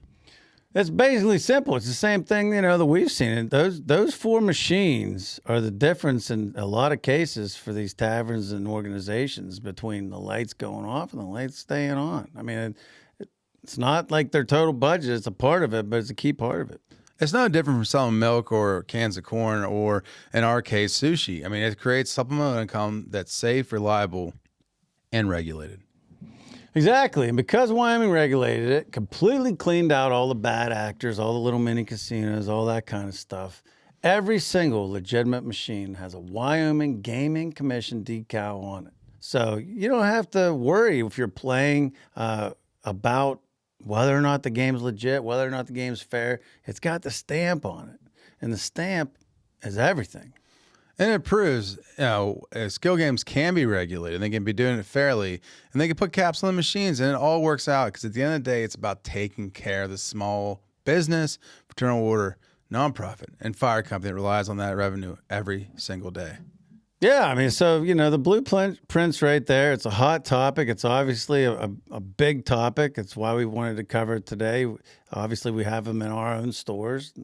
They create a lot of our budget for our, our funding of all the community events, our funding of all the Little Leagues, our funding of all the fire departments, our massive funding, our biggest, event of the year, the Camp Out for Community, which raises $20,000, $10,000 from us, $10,000 from PA Skill Alliance, and, provides just a lifeline for the Salvation Army food pantries every single year going into the holiday season when they need it most. So we've seen how it cycles through and how it can be done the right way. We've done it the right way. We in our stores, it's a supplemental part of the income that takes care of employee health care. It takes care of all the community stuff. So, and we've seen how it works, how it's done the right way, and how we can give back with it. And Cowboy Skill in Wyoming was it was great to see how they did it out there because that is exactly how it can be done in the state of Pennsylvania. That's our retail story, guys, from around the world. Let us know in the comments. Do you think PA could adopt the Wyoming model or something like it? Let us know. That leads us into Ryan's retail story of the week. Well, as I said earlier, had a chance this week to spend, 5.5 days on the road and in Connecticut with Bran and little Shar, my little 1-year-old daughter, 1.5-year-old daughter. And, Bran was at her convention selling Cali water, which we'll be selling soon. For those of you out there who've heard a lot about Cali water, you're going to love it. We're going to be selling it. But So Brand's in the show selling Cali water. I'm spending time with little Shar. I get up early, get my stuff done, bathroom floor. People saw the post, but when little Shar gets up 9:30, 10 o'clock, she's ready to go, and so cute, man. At that age, I mean, you've had a kid that age. I mean, it's just a beautiful thing. But what I want to talk about today is the story of my dream day. It really is. Shar. Right now, her little world her day is my dream day. Let's think about this once. Think about this. You get up, 9, 10, 10:30, whenever your body naturally wants to wake up. Could you imagine, would you just wake up refreshed with the only real problem having being a stomach, hungry? So she wakes up and gets up. She's usually pretty pleasant. Looks around, pretty pleasant. Okay, let's get some breakfast. So then she eats some breakfast. Muddles around. It's not a hurried thing. It's not trying to scoop it in because you got to be 6 a.m. to cut meat, or you got to rush to a refrigeration problem. It's just it's good. It's good. So then you're sitting there. You pop the binky in. Somebody changes you. Somebody puts lotion on any rashes or anything you got going on. Takes care of whatever needs you have at the time. Get you a fresh outfit. You just sit there. You don't have to do anything. They change you. Now you feel like a little exercise. She's learned to walk. So let's get on the edge of the bed, walk back and forth a couple times. Okay, I'm done with that. Now you watch your favorite show for a while. Oh, now it's time to eat again. Somebody provides you with exactly the things you want to eat. Because, they aren't going to eat the other stuff. You know that. So you just give them what they want. So you literally get whatever you want to eat. Now you eat. You produce a little poop. Maybe pee again. Somebody again changes you, make sure everything's good. Now you watch another show. Hey, it's nap time. It's 4 o'clock. Let's take a little nap. Sleep for 2 hours. Get up refreshed. Eat a little dinner. Hey, let's exercise. I want to go outside. Now somebody takes you outside since you want to go outside. Roll around the grass, play with the dog, walk around, get a little exercise, come back in. Now somebody bathes you, applies oils, full-on experience. Full-on. What do they call that? You go to a Spa, full-on spa experience every night. Lotions, creams, checking nails, under nails, making sure your hair's combed. You come out of there feeling like $1 million. Now you get to be in a onesie. You get to be in a onesie for the night. You're safe, you're secure. Now you watch a couple more shows, maybe walk around a little more if you feel like some evening exercise. Calmly go to sleep in the arms of whoever you want, because you just keep screaming until they give you to the person that you want to go to bed with. Now you fall asleep in their arms. And that's it. I mean, that's a great day, man. Well, just hang in there, buddy. How old are you? How old are you? 45. Yeah, you're about 30 years away from Concordia, and that's a day in the life in Concordia. I mean, it's a beautiful day. That explains why whenever I see the Concordia pictures and stuff, they're all smiling. When I take walks out there sometimes, everybody's like happy to see everybody. The other thing, 2 more notes about her day that I'm jealous of. 2 more notes about Little Shar's day. 1, you're encouraged to eat all day, and people clap when you eat a grape. Can you imagine? Think about what we have to do to get anybody to clap. Nobody claps when you're 45. Nobody claps. When you're 77, they do. Yeah, but I'm saying, like, you eat a half a grape. Yay! Yay, baby, you did it. I mean, it's amazing all day. You're getting applause for the simplest task. And then the other thing is, so you get to eat all day, you get applause for that. And then there's incentives all day long. You just walk 2 steps. Here's a treat. It's like your best treat in the world. It'd be the equivalent of every time I walk 2 steps, somebody gives me a beer, or a glass of wine, or whatever. I mean, it's amazing. I was analyzing it. I lived with her now 5 straight days. I saw the whole process. And I'm just thinking, man, this is great. This is a great life. You got a great life. She just kind of looked at me like, hey. I know. Well, I'm going to milk this out for another 5 years. Beautiful, though. Beautiful day. It is amazing to reflect, because I talked to my parents when I got back from the Harrisburg, deal, speaking in front of those people, taking that leap of faith and executing almost flawlessly. My mom was like, I can't believe you didn't take the turnpike, Doug. You could have saved 20 minutes on your trip both ways. I'm like, did you see what I just said? I just did something cool and amazing. Yeah, you should have took the turnpike. That's part of the secret, I think, of those guys, though, man. I think that's why we work so hard, because they don't just give it to you easy. It's not. Our parents have never been quick to reward easily. You know what I mean? Or ever. Well, yeah, but I mean, I think it makes us hungry. Yeah. Les Brown said it the best. I'm young and I'm hungry. There's a fine line, though. Yeah. I think we're trying it with our kids. Every generation does it. Our parents modified their parents. Oh, no. Can you imagine them as kids? Oh, my. Ugh. I mean, no offense to Nan, but I mean, it sounds like, man, if you came in 1 minute before lunchtime and if you come in from playing 1 minute before lunchtime, man, whole world ended. You better take your shoes off. The party's over if you don't. If it was me, I wouldn't have risked it. The funny thing is, people talk about this all the time, and I'm sure everybody can relate to this. One last thing on this. So, the difference between being a grandparent and a parent, So, being a grandparent, now mom's experience with Nan was very different than my experience with Nan. Like, Nan watched me when I was little, and I can vaguely remember, but it was a pretty loose environment. If I wanted to roll in and watch Bob Barker with her, I rolled in. And if I wanted an extra bowl of cereal before lunch, I got my extra bowl of cereal. Where I think with Mom, man, it was like, hey, it's 8 a.m., man. Sun's out. Get your outside. I don't want to see you till noon. Go figure it out. Play with your imaginary friend, whatever you got to do. But I don't want to see you till noon.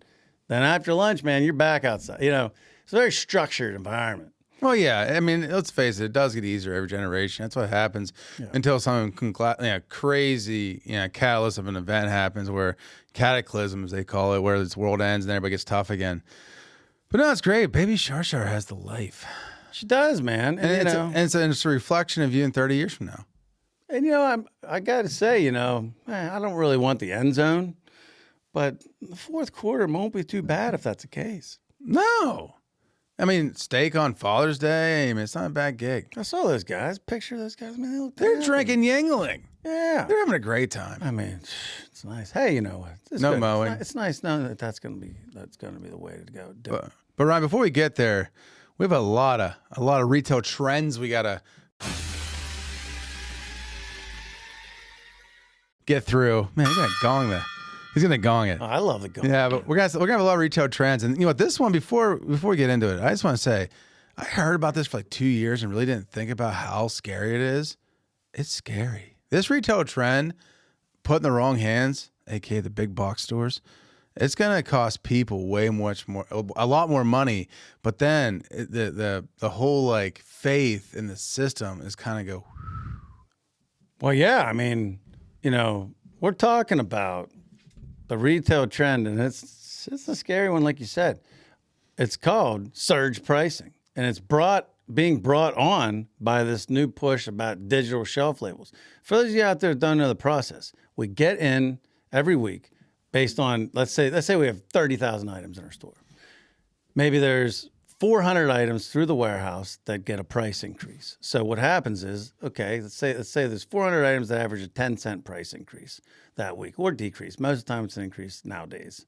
But you get a 400 price increase. Now they come into the store. The tags are generated. They come to the store. You got the tags. The tags come to the store. Then somebody has to sort the tags by aisle, make sure they're in the system correctly, hang the said tags. It's very labor intensive. So because it's so labor intensive all the way through the channels, plus, you have the digital TPRs.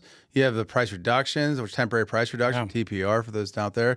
You have digital coupons. You have sale items. I mean, there's literally probably 4,000 swaps a week, but it's all physically done and physically verified by a human to make sure that. And so there's not really an opportunity to do massive price changes because the time it takes to do that. It's over 40 hours a week per store. So it makes it so that the whole industry is hesitant to make price increases because it's so labor intense. So like if the market goes up a little bit, sometimes they'll wait it out and see if it corrects itself, and that's to the customer's advantage. But with this new monster, No, the tech bros in Silicon Valley have finally breached out for, and Ryan, nowhere safe.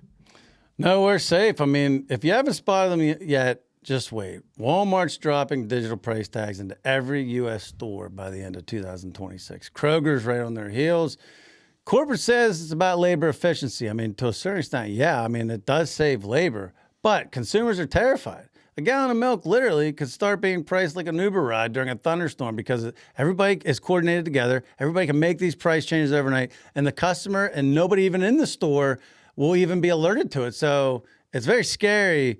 I feel like it takes a lot of the, what do you call it, when you're liable to something? Well, it takes the basically, your social contract with the grocery store. It takes that and violates it. I mean, you're assuming when you walk in the store, the price is the price.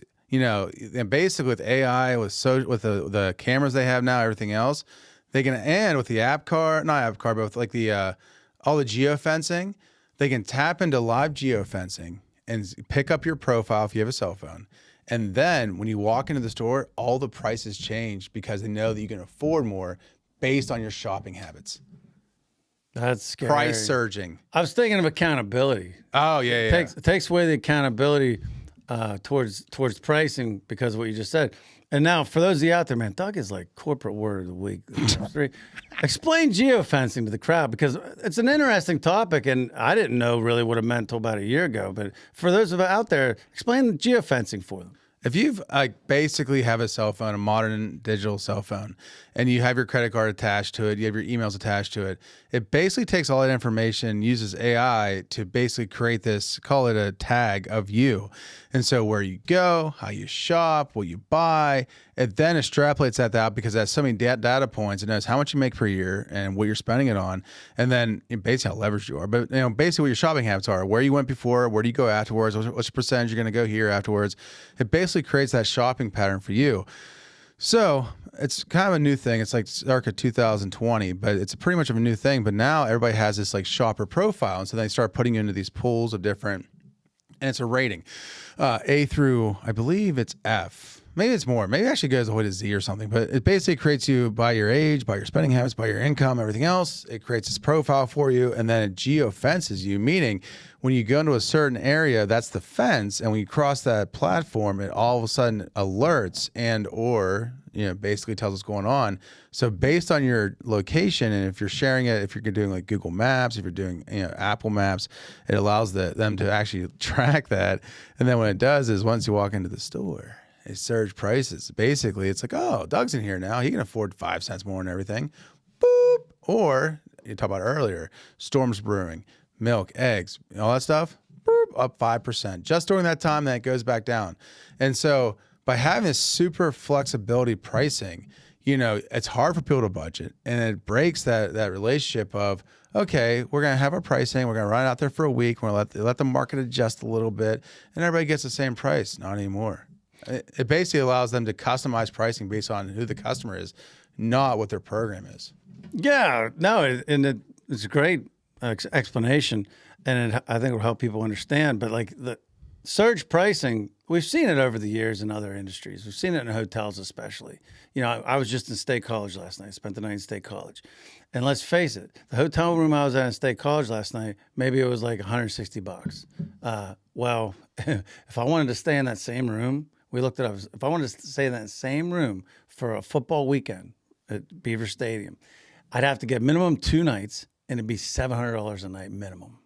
Jeez. Surge pricing. They know it's a captive audience. There's 100,000 people that are coming to that area, and they need a place to stay. So everybody goes together and creates surge pricing. And here's the thing that's fearful for me is, let's face it, like at the beginning of the month, I think it's going to end up hurting some of the people that need money the most, because at the beginning of the month when Social Security comes out, when SNAP benefits come out, that's where you get like a high influx of people shopping at that time. And I have a fear that it's going to create regionally surge pricing during that time. People are going to take advantage of that. Or maybe there's an event, maybe Lernerville is having a big event in our area or something like that. and all of a sudden all the prices rise. Now, that's not going to help us because our costs or whatever. We're not going to be able to react to that, but the big box stores are going to take advantage of that. It actually could become an advantage to us because we'll still be doing it the old school way. There'll still be some friction involved in our experience. If you want to explain friction to the crowd. Yeah, so friction is just basically the mechanics of whatever process you're trying to do that, whether it inhibits or delays another process, which in this case is pricing. But it's weird, this whole surge pricing idea is not new. Wendy's, who was a major player back, they kind of fell off a little bit, but back in the day, they used to raise the price of hamburgers $1 right before dinner, knowing that people were going to come there for dinner and they could charge more during that time. So they surged the price up, not telling anybody. And basically all of a sudden you'd pay more at dinner time. And then you'd come there like an hour after dinner and it'd be back down $1. And so they knew that people needed the burgers and See, and that's shady. And no wonder they got roasted. They deserve to get roasted. One thing I'll say, I mean, the restaurant industry, they do that. They've done that for years. But the thing is, going in, you can see the lunch menu and the dinner menu. And let's face it, you get a burger for lunch, it's a certain price. It's usually 30% less than if you get that same burger with a couple. They add a couple extra, fries, 2 extra fries, charge an extra individual, an extra $10. Dinner pricing is always more expensive, but it's transparent. It's there. You can see it. Where what you're talking about is just dirty because they know they got you. Everybody's coming home from work. So, hey, let's raise it up. And the scary thing to your point and to what I said earlier is all these big guys getting this technology and working together is very scary because it literally could price surge us, and really affect how many groceries people were able to buy on fixed incomes. And it makes conglomerates. It's a way of monopolizing the industry. And that's why it's a super big deal right now. And I didn't realize, and that's why I originally heard about it in politics. Right now is a big deal in Pennsylvania. And, the bipartisan bill just cleared the House committee to ban digitalized labels that were prepared with dynamic pricing, meaning AI-backed, technology-backed, like we just talked about pricing. Representative Nate Davidson is leading the charge, basically saying shoppers shouldn't be outplayed by hidden algorithms at the checkout. We should see if Nate Davidson wants to come on the show. Honestly, it's a very interesting issue. I mean, and it's not really a politically sensitive issue. It's an issue that affects everybody in the state. It's consumer protection. It's consumer protection. So I think that would be very interesting. And let's face it, it's about trust. Independent grocers like us live and die by loyalty. I mean, that's one of the things that separate us from the big guys. People can talk to the owner. People know who the owner is. We're in the videos. We're in front of it. Like we're putting our name on the business. So there's accountability there that people can trust. Honestly, that's one of the reasons I think it could actually be it could be an advantage for us if all these guys are doing that and we can play off of that and have people can trust us more because they won't be feeling they're getting tricked by price changes. They'll come in, they'll see the tags there, they'll see the person hanging the tags there. There's not going to be digital tags that one day their favorite cereal is $4.59, the next day it's $5.89, only because instead of coming in at 3:00, they come in at 6:00. Exactly. And one of the craziest parts of this whole thing is the technology still isn't there yet. So the digital tags in the freezer sections become brittle after a period of time and start snapping off. And so you'd be going for your favorite thing of ice cream and all of a sudden, and then just see a whole tray full of these dead digital tags. Again, the argument they have is that it's less labor, but because of changing batteries out every couple years, depending on how often they get a thing, and they're not easy to read. I mean, they're actually, like, if you look at them, like the tag is very hard to read. And again, back to the protectiveness of it, it could be considered deceptive advertising. Oh, yeah, absolutely. I mean, corporate office sees it as a labor-saving dream, but just like in the case of Wendy, man, the guy on the floor sees his broken screen covered in spilled milk, and the customer sees it as price gouging. So I hope Davidson is able to get something done there because I think that's just opening up Pandora's box to a real big problem. Yeah, let's stick to paper. Let's stick to Uncle Jack with his little scan gun and the smile on his face. 82-year-old Uncle Jack, great. He's been with us for our whole lives. Does all of our pricing, and then Marcy, and then who does the tanning? Well, at Katanning, it's a combination of Tiff, Bree, Shay, and the rest of their band of merry women.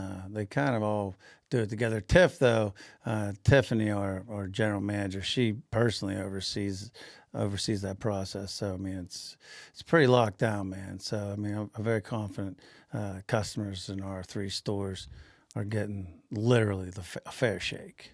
Exactly. If anything, customers in our stores are ahead of the game because sometimes we're short help and sometimes price changes don't get caught up in time. So customers, if anything, customers are getting the advantage in our stores if there's a delay in hanging price changes. Oh yeah, no, they're definitely taking one. But that's our retail trend of the week, guys. Beware of the surge pricing. Let us know in the comments what you think about it. Have you seen the digital tags yet? And what are your thoughts? Do you trust them, or are they working secretly in the back with AI to adjust the pricing based on who you are, not what you want to buy? All right. But Ryan, that leads us into one of my favorite part of the episode is what's in the bag this week? Well, Doug, for those that haven't seen this segment, every week I go through the aisles. Whoa.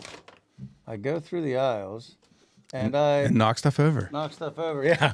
And I come up with, I think about, okay, what's an item that I use that I sincerely just use and either like or need or have saw at work that it's non-sponsored.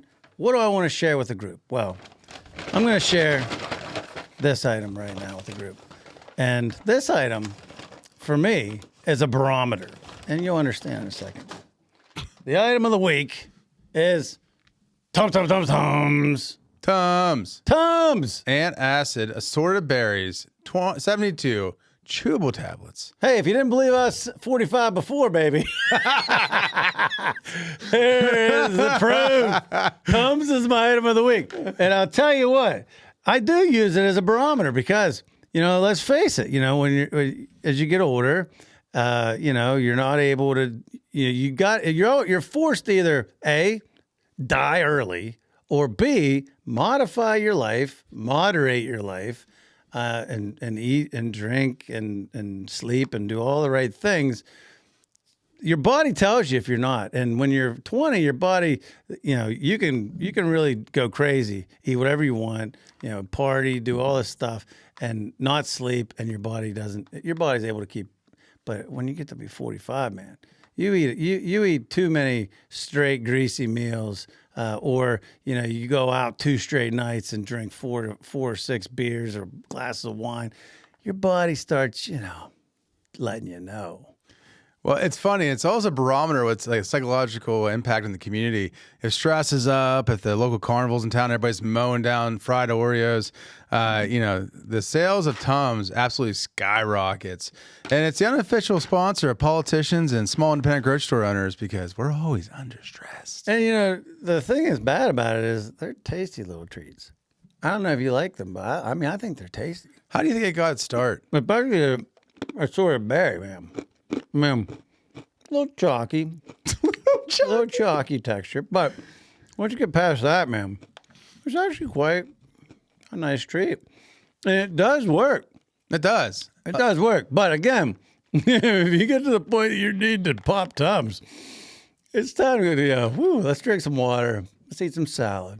Let's work out. Let's get a little sleep. Reevaluate your life choices. Yeah. So, they're my barometer. If I catch myself reaching for the Tums sincerely, I'm like, whoa, okay. Hey, it's time to get back on track here, cowboy. Well, I go back to my original question. The crazy thing is Tums is another great American product. And it wasn't invented in some pharmaceutical lab. It was invented in 1928 by a pharmacist named Jim Howe in St. Louis, Missouri. Wait, 28? 28, 20. That was before the Great Depression. Yes, sir. Oh. And it's perfect timing, for heartburn medicine. But the kicker was Jim Howe didn't have high-tech manufacturing equipment. He formulated the first batch of Tums, which was basically calcium carbonate, in his basement, and used his wife's aluminum cake pans and baked the shape of the tablets. Didn't have high-tech equipment. I mean, most people didn't have a Model T at that time, right? I'm surprised if the guy had a freaking, if you had an electric stove, I'd have been shocked. A cake pan. Can't believe that. It's crazy. It's incredible. Well, it's funny how it all starts. His wife had chronic indigestion, and so he's a pharmacist, and just like us, like when people are like, "So how do you pick out the best watermelon?" Like they expect us to know every little detail about that. So he's like, you know what? I got it for you, sweetie. I'm gonna make some of these Tum things, and then launched the Tums for the Tummy campaign, which was before Tums. It was Tums for the Tummy, which became an overnight sensation, and it's crazy because the return of reality and the turn of events. The package definitely that did like this one now is a huge upgrade from the 1930s. Yeah, I mean, let's talk about that. I mean, we got plastic tube, and let's face it, people ate a lot healthier back then because there weren't all these crazy options. And I don't know, drinking was obviously a problem. There wouldn't have been prohibition, but so I'm sure that there was use for that. But I mean, it just seems like there's a lot more need for it now, and the packaging is way different than obviously it was in the 30s. It used to be tubes, and so like imagine remember the M&M minis, like how they used to be just like upright. Yes, you'd hit one, it'd be a domino effect. You lose half the aisle. And so now with a newer container and the rolls inside the container itself, as far as the checkout impulse buy, it's become a staple in a lot of people's annual or weekly purchases, depending on how much stress and pizza you're eating at 3 o'clock in the morning. But, it's crazy that, also the flavoring, right? So like the original one was just peppermint. It was peppermint. That was all you could get, just peppermint. That actually makes sense because I don't know about you, but like, sometimes if you have an upset stomach and you start chewing gum, it can kind of help relieve it a little bit. Oh, yeah, no. Again, Probably a double effect in the peppermint. I'm sure he did that for a reason. No, for sure. And again, it was an as easy accessible flavor profile, so it made sense for the Tums. But, it's funny. I'm still a peppermint guy.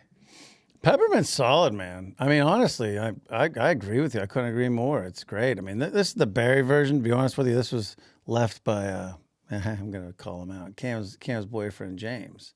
He left this at the house. What's he stressed about? He's not stressed. That guy's chill. Maybe he is stressed. I don't know. It's funny. We both, need Tums from time to time. So it's fun. There's been a couple of times I've been in trouble and needed Tums. Yeah. And he had them, man. I mean, that guy, whatever life choice he made, chill. Oh, he's chill. Yeah. Calm, very calm. And he's like, we're getting ready to do an engine work on my side-by-side. And he's like, yeah, man, just do the dipstick. Yeah, check it out. I'm like, how are you this calm right now? I don't know, but I'll tell you, I wouldn't have been calm being a grocery guy, man. I wouldn't have been calm trying to stock and manage these things in the 30s with that tube. Can you imagine the nightmare of the shelving? You're trying to face it'd be the equivalent. It's like Jell-O, trying to organize the Jell-O. Oh yeah, you're there. You're meticulous, you need the roller, and then all of a sudden, you hit one box the wrong way, or your sleeve catches one box, and 15 SKUs, 15 items beside it all just go, and you're like maddening. It's maddening. So this was good. This was a good adjustment. Oh yeah, no, it's good. I mean, look, I can stand on my freaking coffee cup here. Ironically, drinking coffee, probably black. No. It was a fun fact. I actually cut down on my Tums usage dramatically this year. I went with 2 adjustments. Our mutual guy we watch, Daniel Negreanu, poker player, he drinks 30 ounces of water. That's what he does before he does anything else during the day. So literally, what I do every morning, I literally chug. That's like a half gallon. I chug it.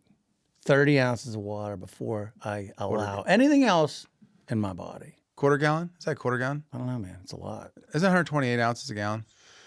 Yeah. Good. Yeah. 64 ounces a half gallon. Yeah. So 32 is a quarter of that. So it's a quarter gallon. Yeah. Yeah. It's like drinking a whole quart of milk. Oh my God.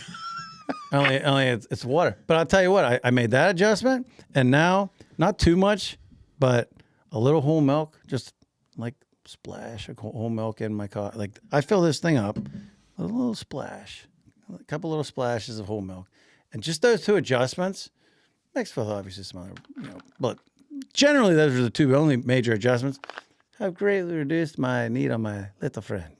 There you go, Mr. Tom.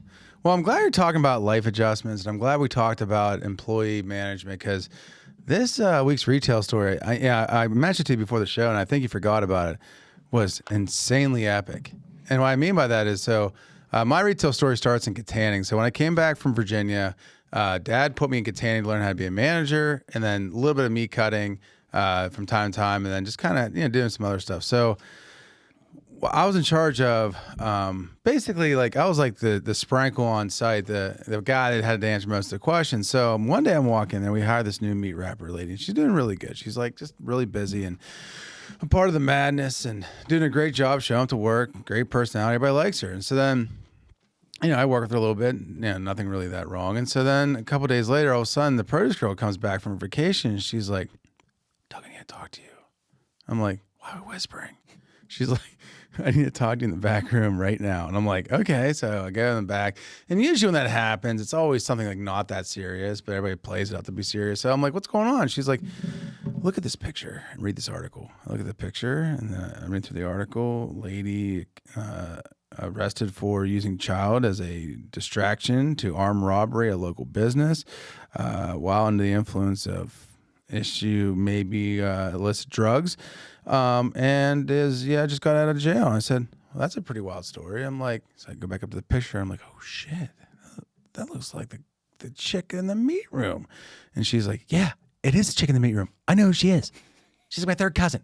I know exactly who it is. It's her. And I said, okay, well, what she put? I mean, she obviously lied on her resume. Let me see her resume, or let me see her application. So I go up and pull the application up.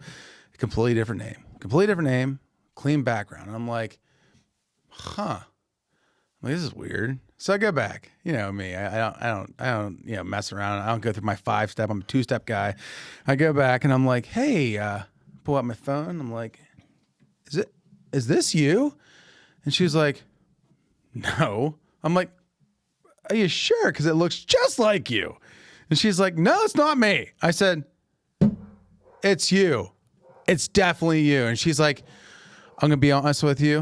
I'm going to be real honest with you. It's my therapist says I don't have to be that person anymore. I'm like, yeah, you don't have to be that person anymore. Psychologically, but physically, you're still armed robbery chick. I'm like, I'm not sure what to do here. She's like, what do you mean you know what to do here? I'm like, I asked you for a criminal background.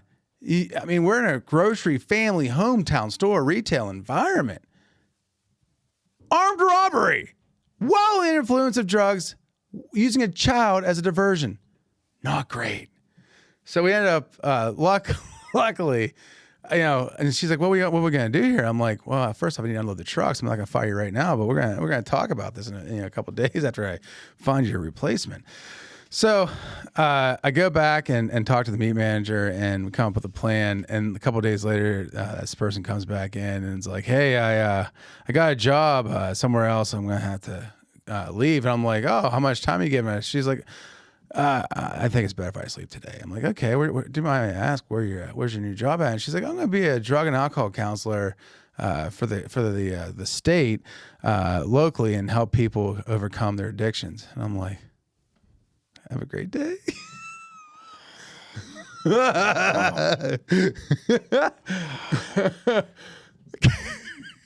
A couple questions. Yeah. Question one, is it not illegal to like use a fake name? Is it not illegal or is it illegal? No. They legally changed their name. Oh, so she legally, she wasn't doing anything wrong. She had legally changed her name to that. Correct. But she was just totally denying the background. She was denying being the person from before. Right. She was identifying just as the current person. So technically, she didn't do anything illegal. Well, she did lie on the resume because she did commit a crime. Oh, okay. But because she didn't identify in her mind. Right. But she's still accountable for that person because that was her. Right. So that'd be like me, going out and killing 50 people and then changing my name and saying, oh, yeah, that wasn't me. Yeah. You know what? I look at it like this. Yeah, that was you. I'm like, there's some things you can do in life. Speeding, running a stop sign. Quite often with this guy. Allegedly. That nobody's really going to care, nor in 5 years now remember that you did that. But there's some things that stain the veil of life, and that's one of them. Armed robbery with a child and under the influence of drugs and narcotics with a gun is one of them. I don't remember that, but that is a wild situation. I've never heard of that kind of a situation. Ask Howie. He remembers. I will. Ask Howie, and your pros team changed, but Howie was still there. Tab was still there. It was hilarious. Wow. Yeah, they've seen it all, man. Those two have seen it all. They have seen some things.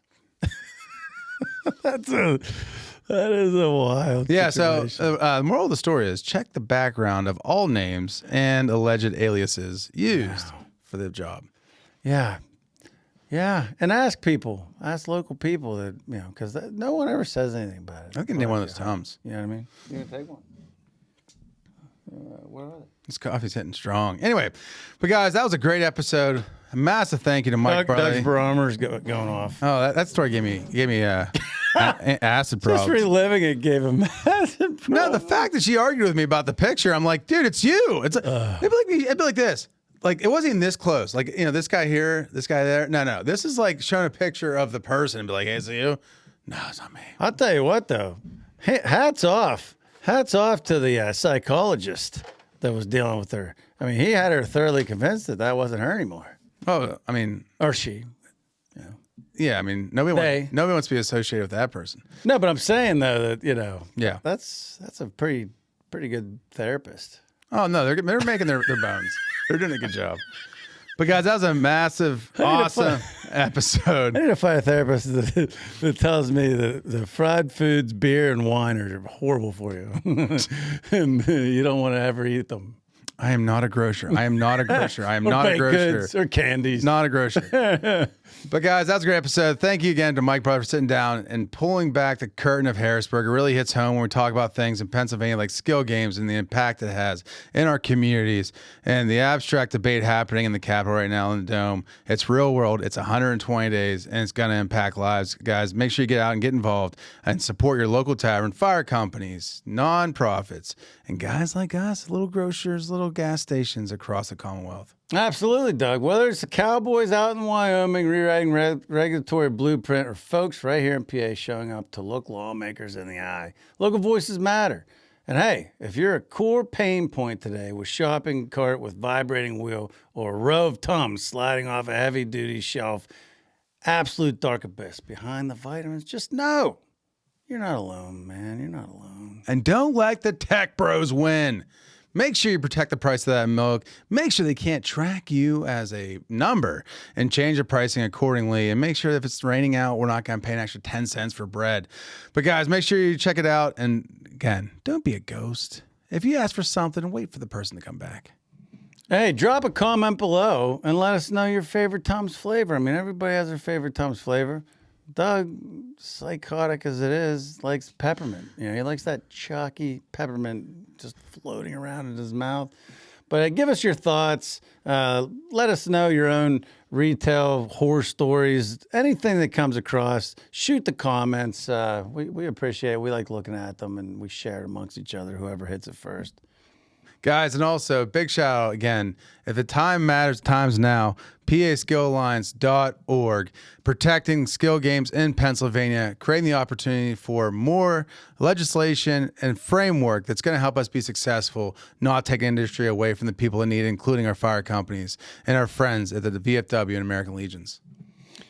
And remember, it's skill, not luck, baby. Check out www.paskillalliance.org. And don't forget, help us out. If you like hearing all these stories, if you like our jumbled minds coming out in the microphone every week, hit the subscribe button, hit the follow button, hit the share button, tell your friends about it.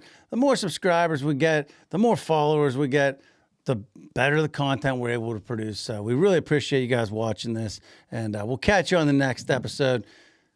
Thanks for all the support out there. We literally can't do what we do without you. Come and see us.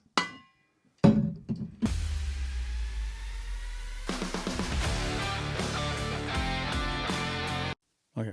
Hey, I like the touch of many put in your beard. Yeah. What?